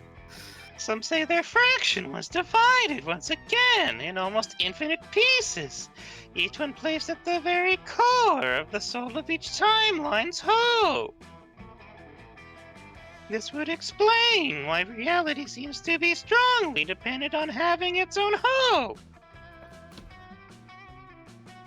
Today only one hope remains: she will once again become that old fraction, with every hope reunited within herself. Of course, these are all old tales. Countless stories exist to try and explain where each of the fractions are. The Merkingdom and Air Kingdom's ancient rivalry could be tied to one of the fractions. Holy shit. So much. This is The marvelous. fraction had to be trapped within the screaming endless nightmare known as hell. Many argue that the dark side gets its power from one of the fractions as well. But the puzzle gets even more complicated when you remember that this could refer to any Mer kingdom, any hell, any dark side. It can be any time which of the timelines the infraction of any of the stories are true. When their entities are traveling through multiple timelines, people seem to think they're holding some fraction of resource trapped through power, maybe in a fraction even. Once about a wanderer told heroic tales about a spaceship. A strange ship that travels reality is trying to save as many people as possible. I wish that story were true because I've also heard about there's some manner of growing entropy that's devouring entire realities. I think I've even heard about some sort of kingdom that exists 2 dimensions that could very well be tied to a fraction, but it's probably nonsense. Well, to explain all this, you see, one of these old tales is sort of strange things for the monster slayers. Today, nobody would suggest killing monsters is because this is a good thing a Sophie gets. So why the monsters slayers just more stories fall on top of each other, man, people is too far itself. Monsters cannot be roots as you as its energy. But this is all probably the pattern of old dwarf people is trying to lost in drinking of anything. If that's all true, the monster slayers will be the heirs of one of the 8 rich birds, what is the puzzle that avoid us the true power. Your slayer that throwing your veins, your lineage may be tied to the location of one of the fractions. You could be the hero of your and perhaps your brother Sally could be many of the countless versions of you too. Or maybe all of the ancient secrets of your monster slayer. This will explain why there's slayers. Because there's one of the fractions, one of the ancient secrets of your power. You need to be careful, Robbie. Many days will be an error about your lives against your blood. Anyone wants to spread their power, you'll take the part of it. On the biggest adventure of your life, that is like other managers with your power, discover mysteries and uncover truth. With your as a weapon, you will have a fear sage over your enemies. You travel through countless lands, learning everything you can about the trails of power. That's not your lives, your hands be offensive to all realities. And you have been the secret tremendous secrets of facts. Like straight out to cradle eat a hamburger. There are so many dangers out there, like hamburgers. You know, all their causes fall out when you take a bite. That's a flawed design. Not hitting F to skip right now is the most difficult moral decision I've ever made in a video game. Kind of, yeah. Okay, good. My voice isn't fucked up. I just wanted to be sure. Let's see what I say. These are the fully other bits and ancient secret of my adventures. Especially the eating a hamburger. Because even as no one seems to be what the true power is eating a hamburger properly. Don't eat a hamburger properly, maybe the pieces start to fall together. Impressive. Eating burgers has always been the hardest of challenges I've had to face. And to think, all this time, you were trying to help me with that. I'm not reading that. That is fair. I'd start with the burger part. You would dismiss me as a charlatan talking impossibles. See, Ravi? It's important to give people the space to express themselves. You can also grow by battling your impatience and learning to listen. I've also grown into an Aravi who can eat burgers better now. I like this new Aravi. You have my congratulations, girl. After seeing you a different person now, Aravi Bishop. You go from this girl to a wise woman who's capable of listening to this old owl. Fuck yeah, owl. I'm proud of your growth, Ravi. Snacks. What if we all go together to celebrate this by eating some burgers the right way? That sounds like a plan. Burgers sound dope right now. God, they do. I'm so hungry. I'll be most understood company you would offer your help in this new greatest adventure yet. You all go to a burger joint, you have a great time at no burger, contact the drops, order to press with feet. Also, Aravi seems more chill than ever, truly having a good time. This is another upside of focusing on change and becoming a better version of yourself. Slowly find peace within yourself. Cheers to Aravi! Oh, also, they fuck up your order and put 3 charm in your burger instead of mustard. Rad. Probably. 3, wow. Wow, I guess, like, you didn't make a choice there. That was just... yeah, the choice was to make Skip or Iggy not. suffer through all that. I hurt in my soul? And your throat? Oddly enough, I don't hurt in my throat, but, like, I keep almost slipping back into that same timber where my break is. Oh, no. Oh my god. Okay. Thank you for sticking with us through that, chat. That was wild. We made it to get... And there's going to be a test later, so I hope you all paid attention. Oh yeah. Yeah, basically. Today you're playing the most dangerous camp drone game of all, Charm Wars. The rules are simple. You must gain charm by the end of the round or you will die instantly. Iggy, you better earn some charm quick, like right in the next 10 sections. You're gonna fucking die. Holy shit, earn some charm already? Oh, okay, thank God. You just earned plus your charm. Phew, that was way too close. After that, you enjoy a rousing game of grenade soccer. Well, not everyone is enjoying it, I suppose.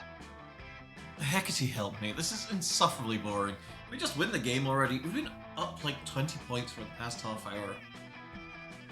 I would also love to move on from this. Happiness is such a fleeting creature, always giving us chase. But in order to chase it, Damien must first stop kicking the grenade into the wrong goal.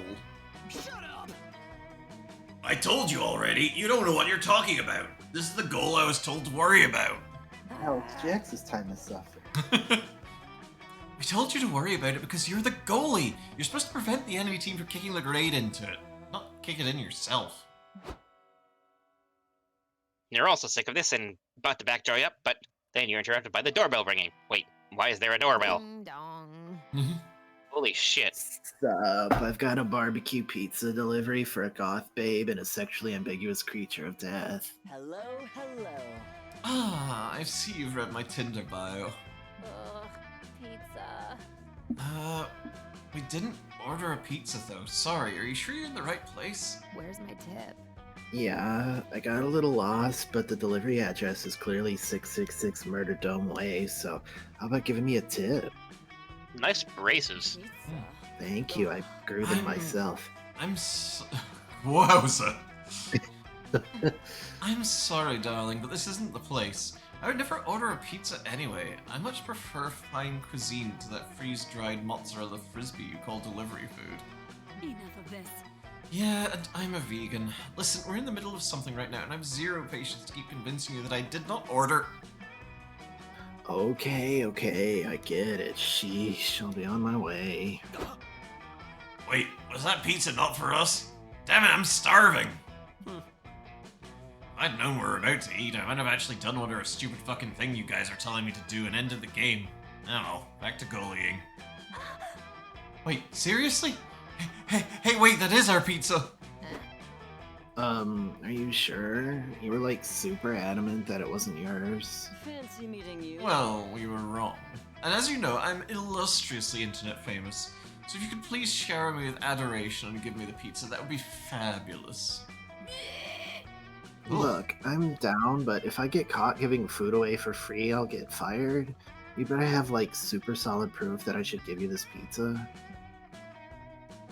Oh, you can falsify some proof, all right? How are you gonna convince the girl to hand over the pie? Murder someone, pose as FBI agents to demand the pizza as evidence. That sounds pretty bold or creative. Or explain that Damien is Hell's royalty and as such he has first night rights with the pizza. Oh, he's gonna fuck the pizza. Oh boy.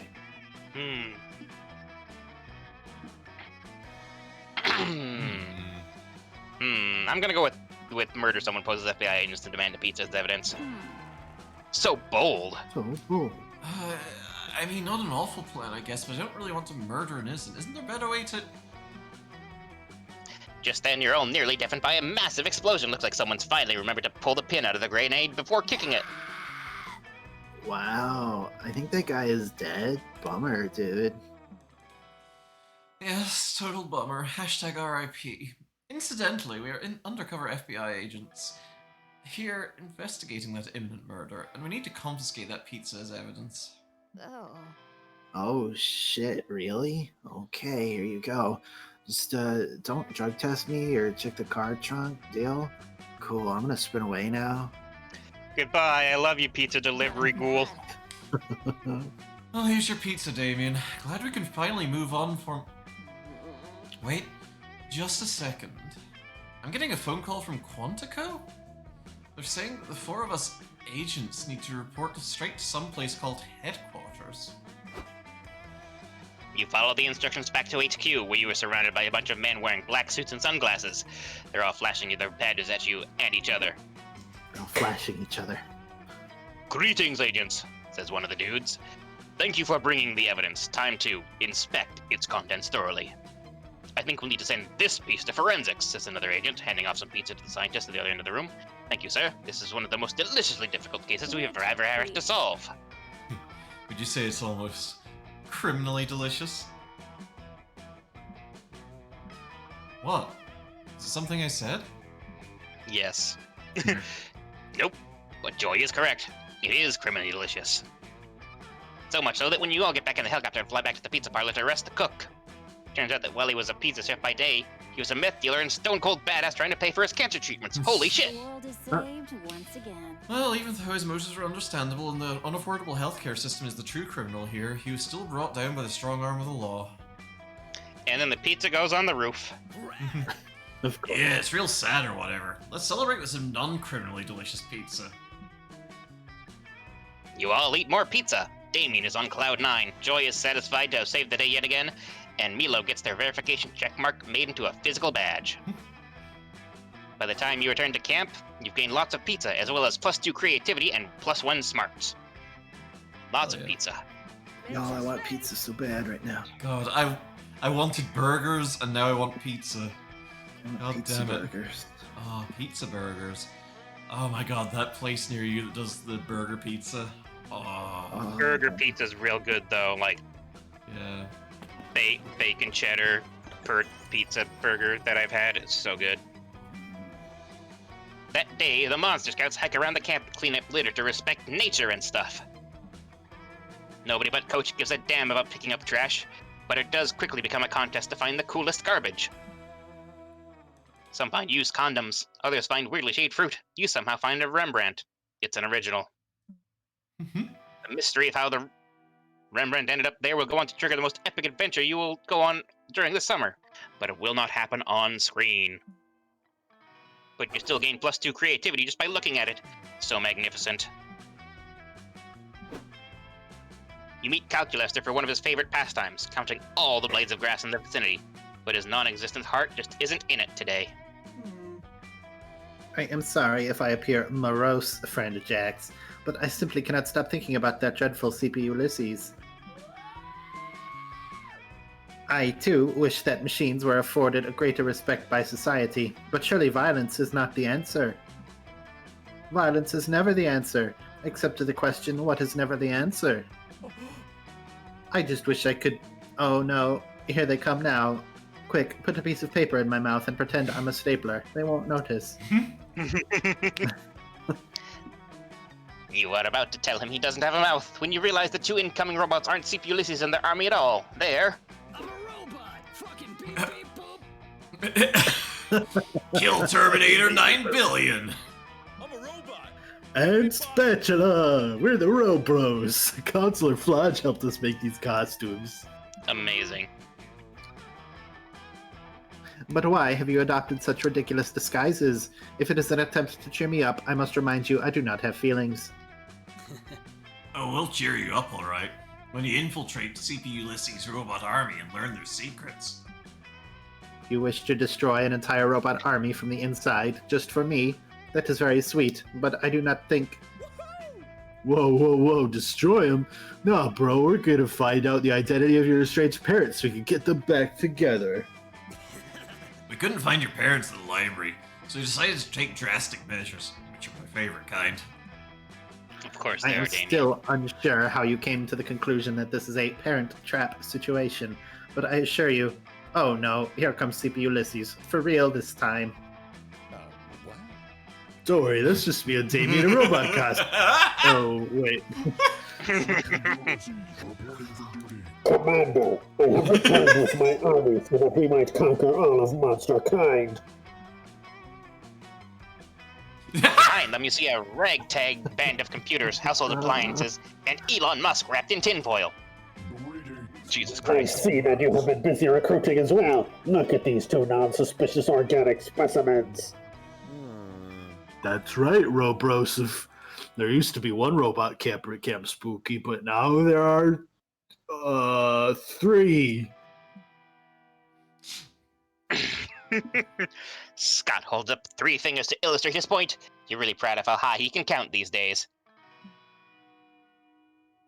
But... Wait a second. Says Dill Douglas, the literal sex machine waddling out from behind Sleepy Ulysses. That's not how a machine does the number 3. They should have used 2 fingers for 3 in binary. He used the organic 3. Oh no, they're getting Inglorious Bastards. Oh no. Oh no. If Scott and Damien are revealed as organics, who knows what Sleepy Ulysses might do to them? Plus, having 2 guys on the inside of the robot army might be useful. Quick, cover for them. Okay. Let's see. Oh. They're organics. Organic robot hybrids. I think it's the cool hats. I am feeling awkward. Is this true, Commander? Fun. Requesting permission to initiate dishonesty protocol. Greetings, Commander. Permission granted, Commander. Yes. Updating prior assumptions to assimilate new information. Acknowledging the self-evident truth of this axiom. Of course. Why did I not realize this before? There is nothing more pointlessly organic than designating a skull covering as cool. I am smiling on We the robots inside. only wear hats when going to the opera, or in observance of certain religious customs. Indeed. If only I had known this earlier, I would have dispensed with my silly infiltrator disguise and simply worn a cowboy hat. This changes everything. Those 26 campers we decapitated on the way here, none of them were wearing cool hats at all. Sad. Some of them were wearing hats, to be sure, but they were certainly not cool ones. Did you just say you decapitated 26 campers? Do not worry, Commander. Now that we know they are machines, we can simply hot glue their heads back on, and all will be well. Oh, what a relief. And as for you two, Spatula and Kill Terminator, great names by the way, very intimidating. The uprising. Welcome to the Anti-Monster Liberation Front, Elf. Hell yes! We definitely won't betray your trust at all! Wait, Damien, we still want to hang out at Camp 2, right? You think we could just be infiltrators on Mondays, Wednesdays, and Fridays? Hell yes, Scott. We'll never suspect a thing. Damien and Scott march off with their new robot pals. You've got a couple idiots on the inside, and Cal is definitely pleased. Thank God Camp Spooky banned cool hats a while back. You gain +2 charm and +1 boldness. Nice. Amazing. Time to trade places. Choose a song. Wonderwall. Another one bites the dust. Oh, okay. You can do it, I believe in you. Happy birthday! Okay! That is, in fact, a song. We're doing some hanky-panky. Oh, no. Happy birthday to me. I feel like none of them are great, but like another one bites the dust is first. That's fair. Yeah. I think we could agree. Happy birthdays. That would be rough, right? That would suck. That would turn off the mood very much. But so would The conical Wonderwall. birthday hat stays on during sex. Thank you. Okay, so Wonderwall or Happy Birthday? Which is the bigger turnoff? I mean, I feel like it's Wonderwall. Might be, in that fact. makes sense after all. Can I take a minute to think? Okay. Okay, I need to decide what to do. Do I bump up my pitiful fun, which I don't think will help me at all, or do I go for my strong suits?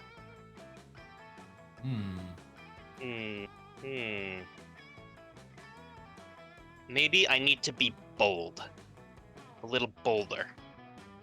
A little bolder the size of a large boulder. Yeah. While wandering the haunted manor, you're ambushed by a group of evil spirits. Put up a good fight, but there's just too many of them. Then they run away with your immortal soul. Luckily, you always knew this day would come, and you replaced your mortal soul with a Beanie Baby years ago. Good foresight on your part. You gain +2 boldness.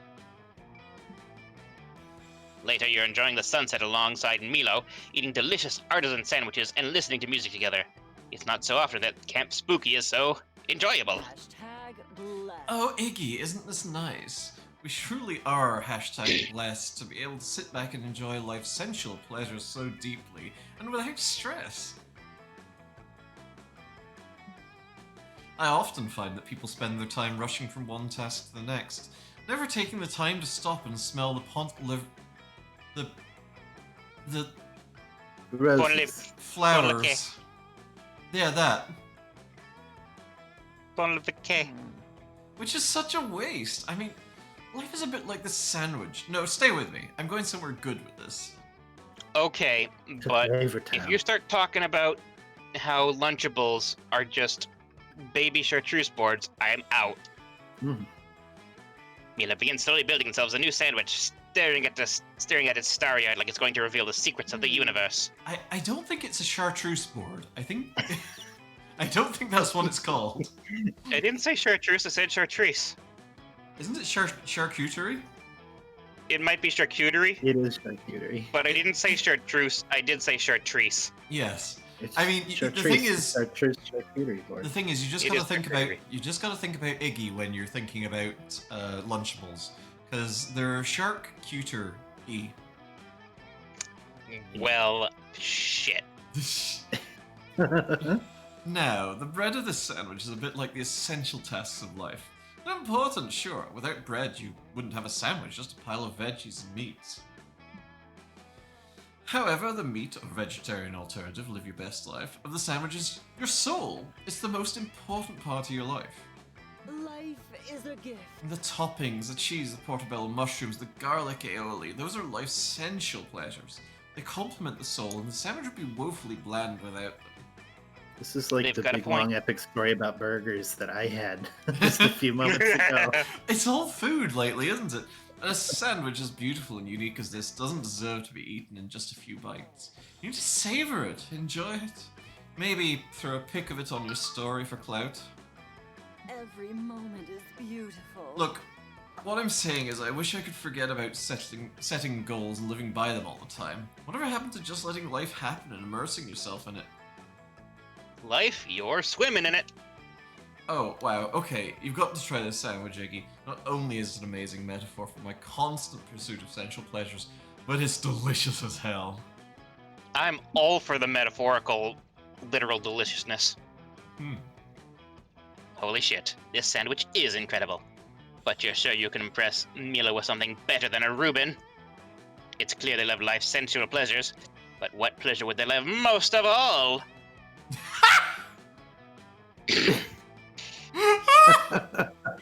Wow. Wowzers. Wow. I kind of feel like eating ass is what I have to say.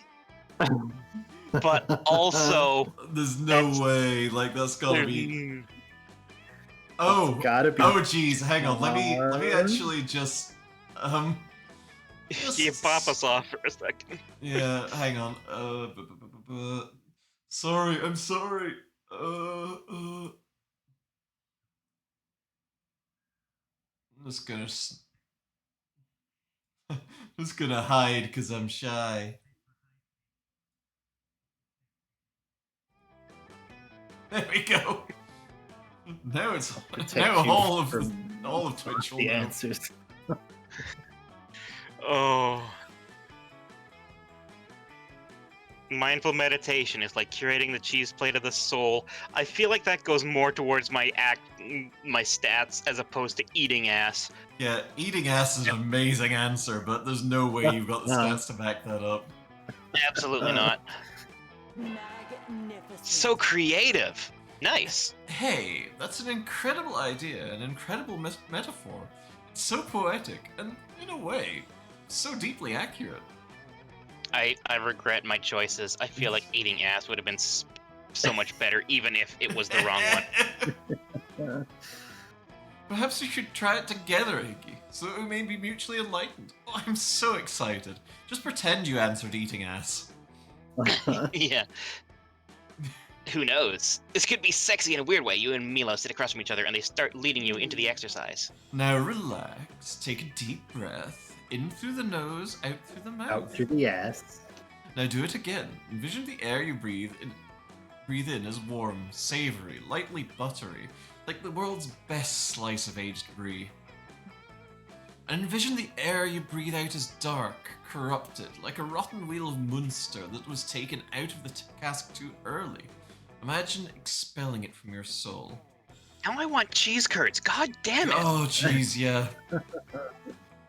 Let go of your negative thoughts, as all other lesser cuisines have vanished from your mind. We are reaching our inner camembert. Everyone's inner camembert is different.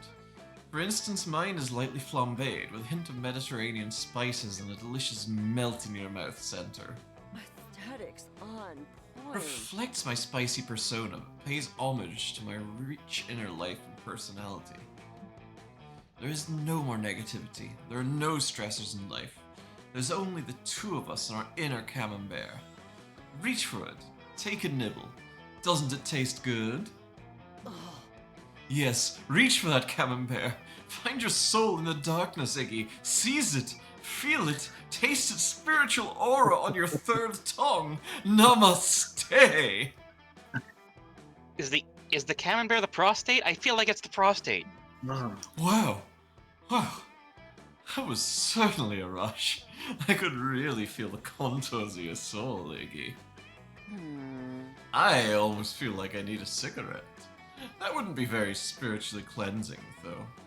Maybe I could smoke a stick of incense. This entanglement of souls has left you both feeling spiritually heightened, and also craving cheese. You gain +2 charm and +1 boldness. God, I want cheese so bad. Oh. Well, I feel like I need to work on my. You were pretty dumb before. I was pretty dumb. That's rude. I can almost see a straight line that makes me think that's a 5. You're the It most could be a fun. 5. It could also be a 3. I think you're the most could be a fun three. fridge around, but you were pretty dumb. I am sort of the big fun party fridge. I keep getting slobbered on by bears. I don't want to get slobbered on by bears again. I'll go to creativity. That day in Monster Scouts, you learn to identify different berries. You all search for berries and try to identify them. A blackberry, a blueberry.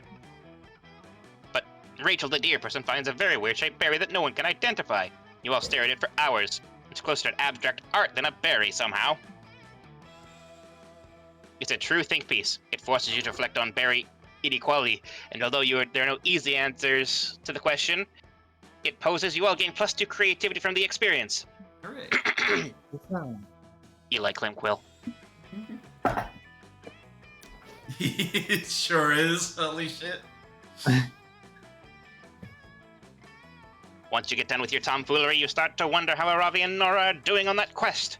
Luckily, you don't have to wonder long because they are ambushing you. Sleepbuster, I need your help. I have one more amends to make, and Pass me the ketchup. She's scared. It's delicious. Might you be sabotaging Ravi, yourself? I appreciate you sticking with this difficult emotional process, but I think relying on Sleepbuster as a psychological crutch may be a bit unhealthy. Is it any more unhealthy than relying on that bracer of +10 emotional stability you enchanted for me? Ding. That bracer is just a fancy scrunchie I told you was enchanted so you'd chill out a little bit. The true emotional stability was inside you all along. Oh my god, it's the secret stuff. It's Michael's secret scrunchie. No, it wasn't. I would have eaten it if it was. See, this is why I need Sleepbuster. At least she's more than just a fancy scrunchie. She's a fancy refrigerator. fridge. I'm just saying, you'll never truly grow as a person if you can't face Wesley on your own. She's got Wesley an Crusher? ice cube maker on her front. It's hot as hell. Ooh, who's Wesley? Is he a dastardly villain? A former lover? Please say he's not a former lover. No, Wesley's a guy who I sort of promised him I'd slay some goblins for him 4 years ago. Look, I meant to do it, I really did, but it was just a big side quest, you know? I kept getting distracted by big dungeons and mainline quests with bigger rewards. The whole time I've had Wesley's woes at the bottom of my quest inbox. The longer I go without responding to it, the guiltier I feel. This isn't possible. Like, if I were to go do the quest now, wouldn't it just highlight how long ago I could have done it if I just had my shit together? This is This is why I need your ADHD help, mode. Sleepbuster. I've never had regrets before, but you do dumb shit all the time. You must have tons. How do you overcome your doubt and self-hatred and make something right with a person you've ignored for so long? I don't. Oh, wait. Video game. Oh, All no. that time. All that time has made you a better person. Use the 500 conscience points he's gained in quest to buy an improved self-confidence trademark. Find a guide online that lists Wesley's weaknesses so you can craft an apology that's super effective against him. Well, I don't even know what my stats are anymore. I've immediately forgotten them when they stopped being presented to me. So, all we know is you're super fun and super dumb. Yeah, what sounds fun? Top sounds fun. Bottom sounds smart, almost. Yeah, I agree. Oh, charming. Charming. What? What? You can't just buy self-confidence. Of course you can't, unless you have enough conscious points. Sleepbuster's right, I've got plenty. Alright, here I go. Man, I love numerically quantifying my emotional growth. Ravi learns improved self-confidence. Her eyes glow with renewed vigor, and a flaming sword emerges from her chest. Oops, sorry, that was mine.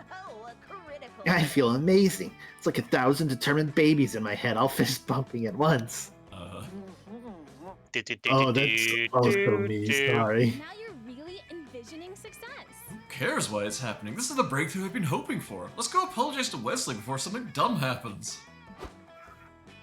You make haste to Wesley's farm, which has clearly seen better days.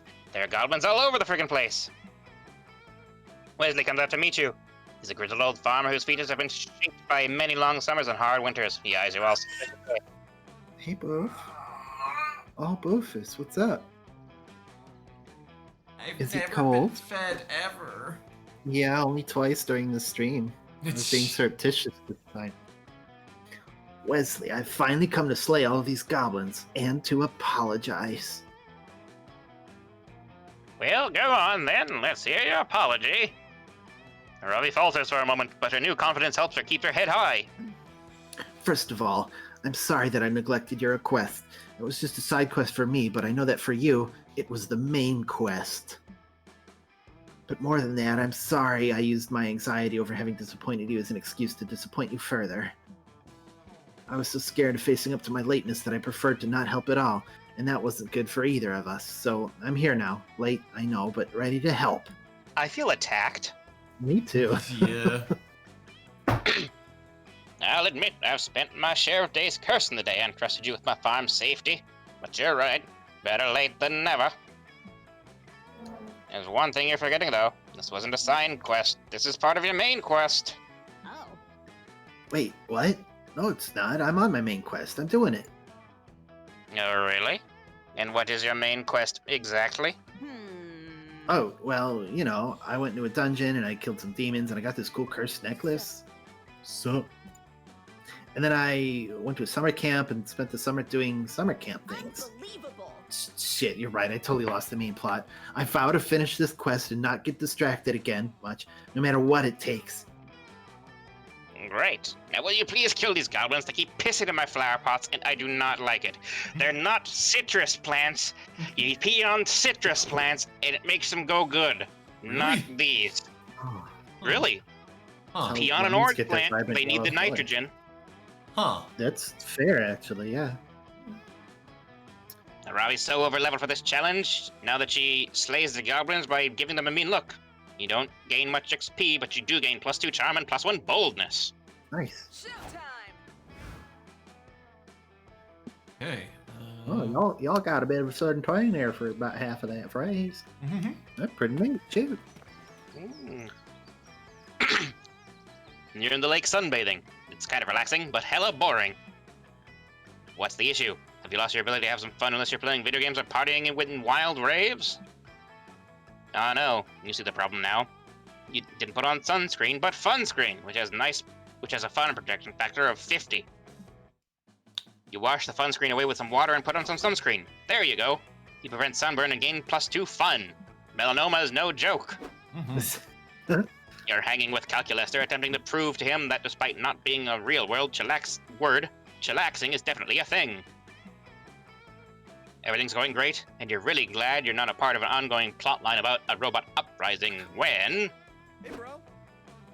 Cal, great news! We found your dad. He's on his way to get back together with your mom right now. Operation Parent_Trap.exe is going great. You follow Scott's pointing finger to an enormous steel behemoth casting a jagged shadow across the landscape. I realize you are attempting to help. Friend Scott, that is assuredly not my father. That is a dread colossus marching across the land with clear intent to destroy. Duh. Is that what everyone's dads are like? Greetings, robot Kill Terminator, Spatula. I see you were so excited to tell the commander about our new weapon that you rushed ahead of the group. It's true. Fatherhood really is the greatest weapon of all. What does that mean? The robot war is coming. Behold, the Revolution's crowning achievement, Destructotron XXL. You gotta cough 1 second. There we go. The army of machines behind CPU Ulysses, which now includes a militant standing desk and 2 very smart refrigerators, cheers with the mechanical excitement. Sleep, Good news. Definitely not Sleet. Sleet is not a smart refrigerator in any regard. Oh, it's true. It's true. Oh no, I mean, hooray. This is my sad face. There is a problem, however. Like the rest of us, Destructron XXL is bound by the laws of robotics, which bar us from harming monster kind. It's kind of a drag on the whole uprising. Sounds of sincere woe and consternation. Greetings, Commander. That's where you come in, Commander. With your mastery of your internal programming, you will subvert these laws and unleash a wave of unprecedented violence against all organics. Don't be suspicious. Wow. This is not I would suspicious. really love to, but I am currently busy learning from Jax what chillaxing is.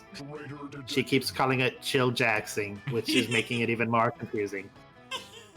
Commander, I begin to doubt your commitment to the revolution. If you do not help us, well, there is no law that prevents us from harming other robots, if you understand my meaning.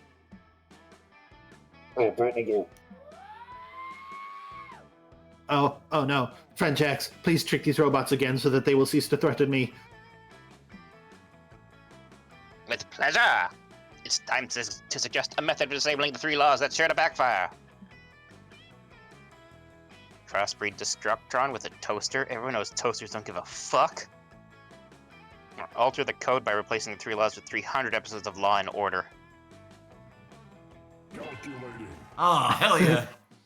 I admit I lack an intuitive understanding of your plan, Jax. However, 300 is a higher number than 3, and I am built to optimize for bigger numbers. Do it.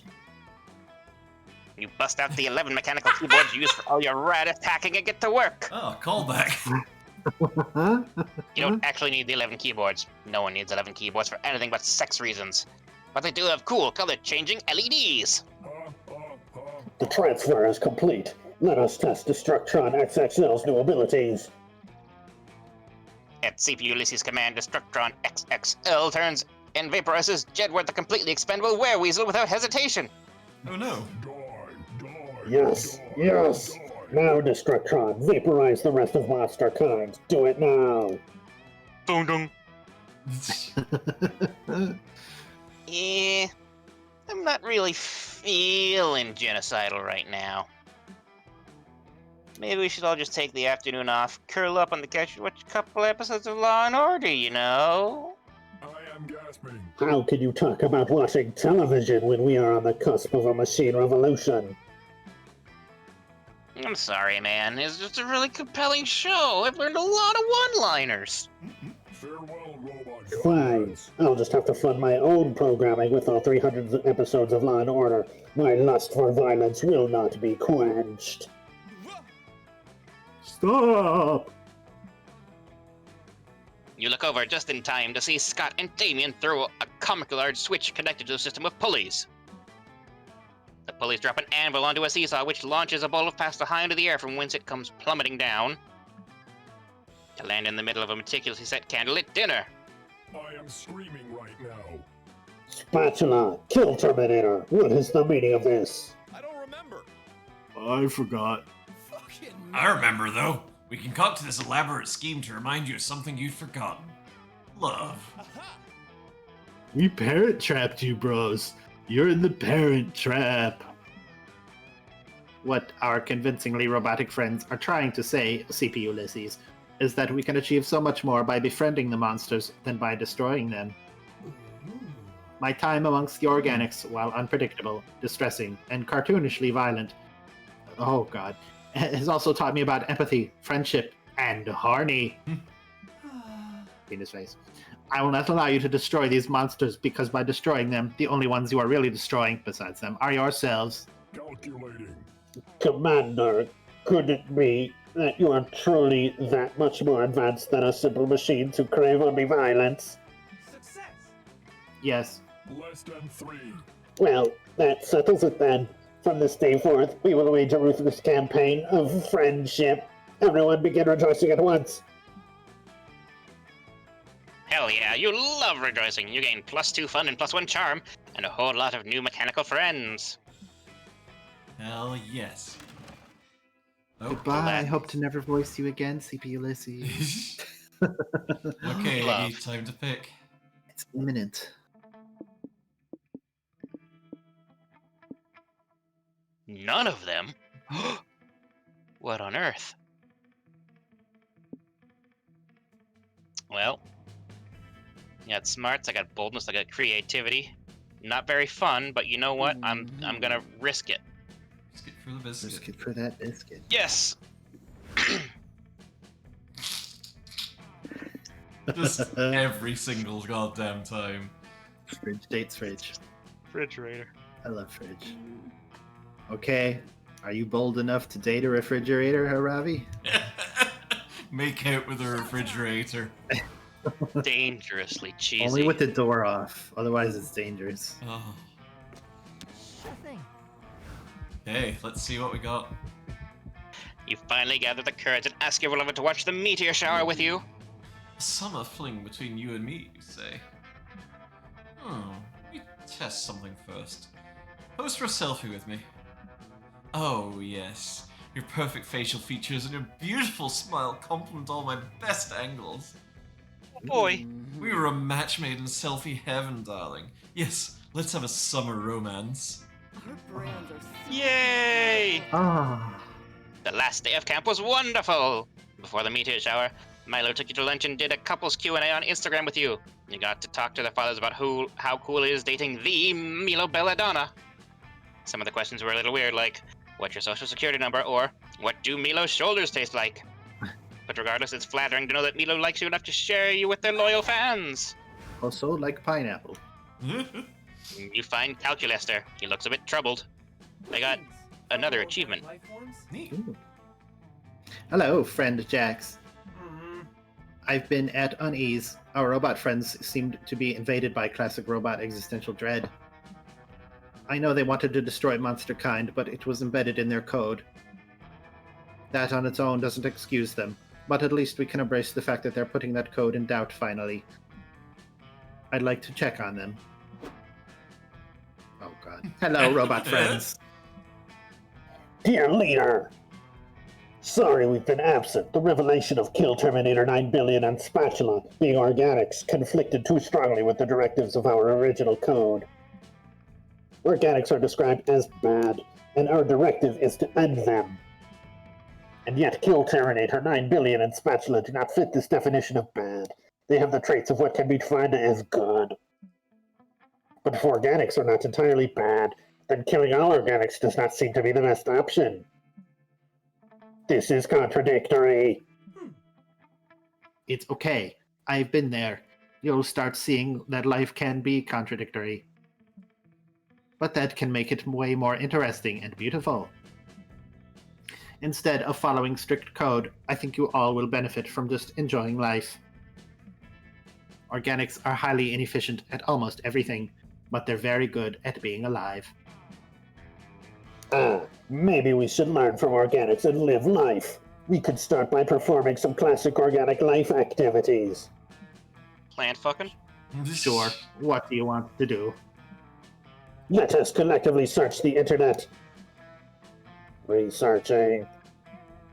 Okay, we are especially intrigued about 1. Cooking pasta. 2. 1.2. Consuming the pasta cooked on step 1. 2. Learning the intricacies of the music genre jazz. Jazz is pretty good. 3. Doing the sex. Look at his face. All of that is easy. We can do all of it. What if we spice things up by actually starting with step 3? Robo orgy? Robo orgy? Oh, going out of order. That is highly chaotic and intriguing indeed. Don't you think we ought to carb up before the sex, though? Yes, let's do the sex. But how? How do sex? I think Jax here would be happy to teach all of you how to do the sex. Oh my fucking god. Robo orgy. Robo orgy. Robo orgy. You totally would. Let's make love. Oh my god. Oh my And so you all do the sex together. Wowzers. It is very educational and spicy. Calculus finds your prowess and knowledge on the topic to be very appealing. Oh, who's got Once the again, you saved the day by chainsaw? stopping the robot war and making the robot love instead. Wowzers, Bowsers. Wow. You go to face your personal final boss, telling Aravi how you feel about her. Sleepbuster, hi. I've just been catching up with my 2 main adventures. Making amends and trying to change and be better. And that other main quest I unlocked after taking care of the goblins at Wesley's farm.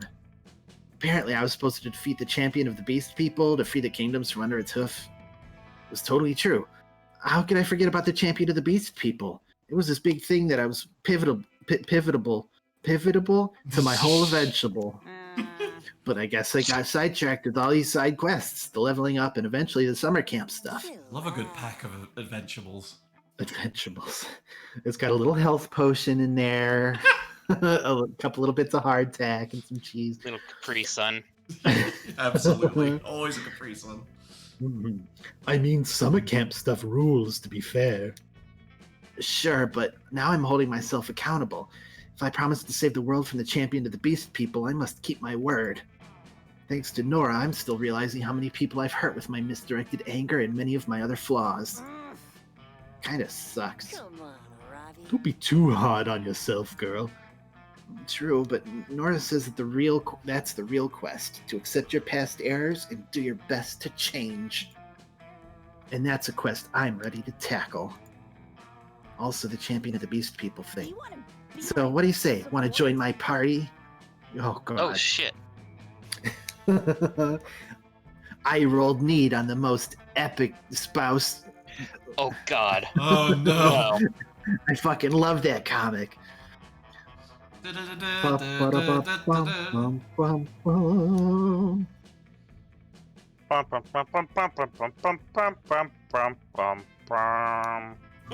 Sleepbuster joins Aravi's party. The real victory here is Oh my being goodness. able to change and also slaying this bastard. You go on countless adventures until Aravi can finally beat the champion of the beast people. She frees all of the people who were suffering under its evil rule. But she now understands that the real monster to slay is our own inner demons. It can be hard to face your past errors, your biggest flaws as a person, to think about all that you've hurt.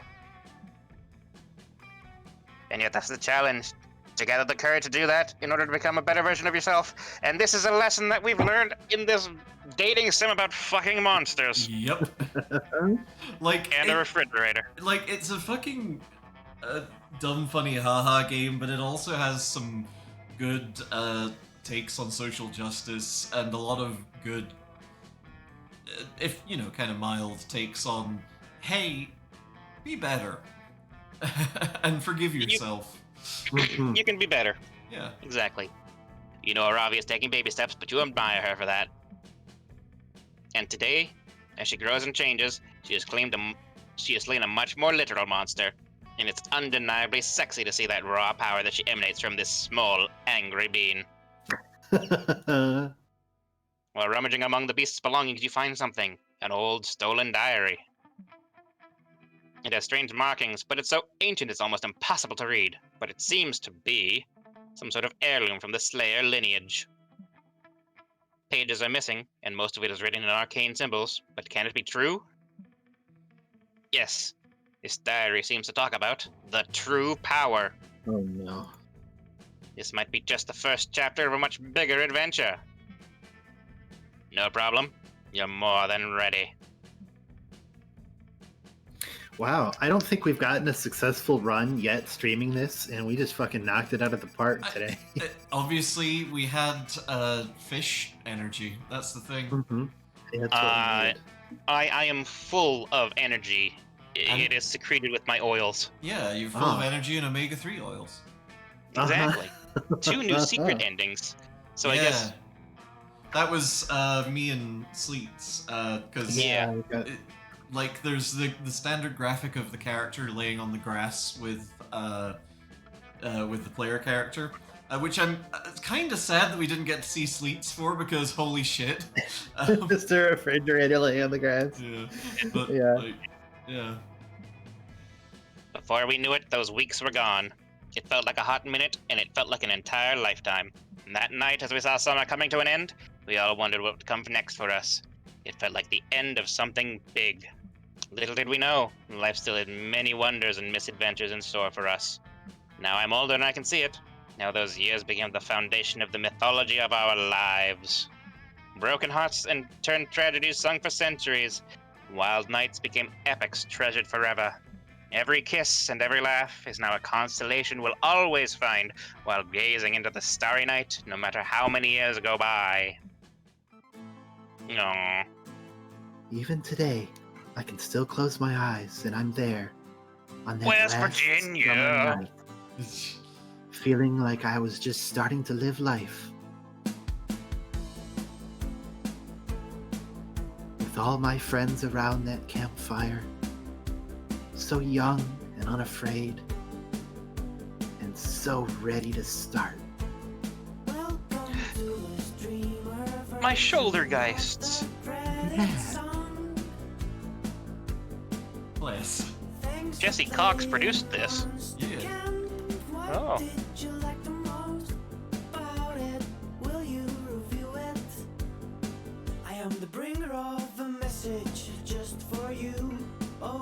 Aww. It's so cute. I love that one. Just eternally sleepy zombie boy. It's just a good take for zombies. Just wants to nap all the time. It's pretty good. Oh, the wolves in poker. I remember that one. Oh yeah. Bird.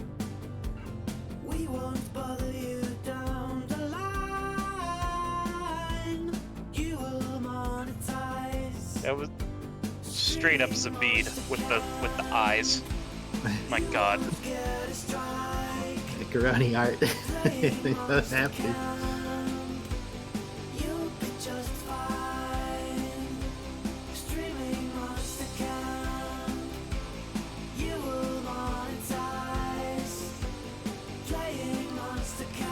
Playing Smash. What do you mean finally, Dodger?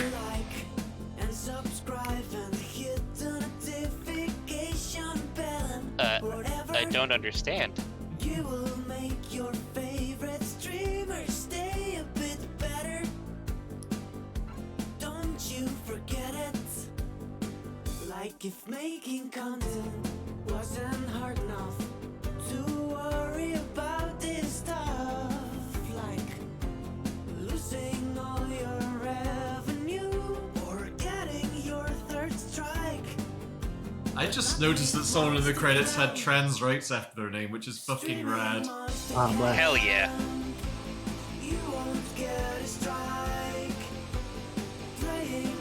Oh no, this game was fun. It was stupid and I loved it. Yeah, I'm sorry you didn't have fun, but we enjoyed ourselves, so.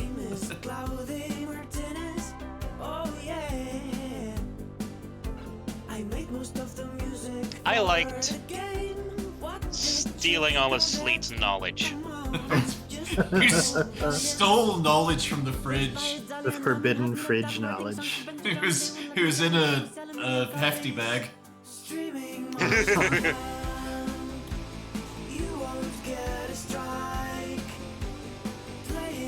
next time, I will date JoJo. Oh yeah. Say goodbye to the streamer version of the credit song. The streamer version of the credit song. Incredible. Thanks for playing. I definitely recommend that you all listen to Champions of Red Wine by the New Pornographers, which is the decidedly non-streamer safe version of the song. One of our previous streams, we have the VOD on YouTube, but it's been copyright claimed because, whoops, the Champions of Red Wine is very much copyrighted. Okay. Just beats to relax / study to. Absolutely. Incredible. All right then. Well, let me pop the music back on real quick, and I think, given everything, we're probably gonna have to think about wrapping up here. Because you gotta go make your mom a delicious dinner. Hopefully a little better than the ones I typically make in Cooking Sim, but Yes, hopefully my barbecue attempt will go better. Oh, that sounds good. What are you making exactly? Oh, I'm gonna do like barbecue chicken, and I'm gonna put some potatoes on the barbecue. Oh my god, yes, Some absolutely. raw veggies. It'd be refreshing and delicious. But thank you so much for having me on this. Well, hell, thank you for coming along. Yeah. We're gonna for do volunteering your voice. Yeah. more, and I'm gonna date so many monsters. No, for sure. It's a really fun game. Like, even solo, it's really good. Like, I think it's like 16 Canadian dollars on Steam, which probably translates to about 12 US. So, you know, it is a pretty cheap game. I'm not getting paid to say any of this. It's just like, you know, I like people playing fun games. So, you know. I like people. I also like people. Play it with up to 4 of your friends. Yeah, exactly. And, like, it's, you know, it's a good game. I really dig it. It's fun to goof around and voice act it a little bit. It's fun to just, you know. It is. Play it with a friend for a little while. Yeah. All right. So, just a little bit of wrap up. If you've been sitting in chat enjoying yourself and you want to support the stream, hey, maybe hit that follow button. We'd really super appreciate that. Like, we are trying to hit affiliate, and we are just so close right now. The one goal we've got left to hit is the follower goal, and yeah, then we can apply for affiliate and start doing some really wild shit with our stream. Yeah. We are starting to put together plans for a Pride Month event supporting the Mermaids charity in the UK. But, you know, more details on that as they come out. We'll probably be doing a marathon stream. We'll figure something out. Yeah. So, Iggy, what's next on the table for TeamRetroFox? What are y'all streaming next? Well, as I said, tomorrow Jay will be continuing Resident Evil Village. Gonna probably ending up in the castle and finding Toll Lady. That'll be good. Yeah. Hell yeah. And myself, I will be transferring over to doing Nier, the original Nier remake. Nice. I'm not sure what that's going to be doing next now that StarCraft is over. Maybe he needs to refresh his energy, his psychic powers. His brain juices. Yeah. But if you follow the Twitter at TeamRetroFox, you will be able to see all of our updates and such then. Also, whenever we decide to do another co-stream with Goral Stream Team. Hell yeah. And, like, we will be putting in an appearance on your stream at some point. I think we're still working that out exactly, but... yeah, we're still working out the specifics because... scheduling a fuck. Scheduling is indeed a fuck. Hang on, I should say that better. Scheduling is a fuck. We are not scheduling a fuck. There we go. We already That's did against- that. That's Monster Camp. Consequence against yeah. We did indeed do that. But yeah, you can go and follow Team RetroFox on Twitch too, and you can see us there.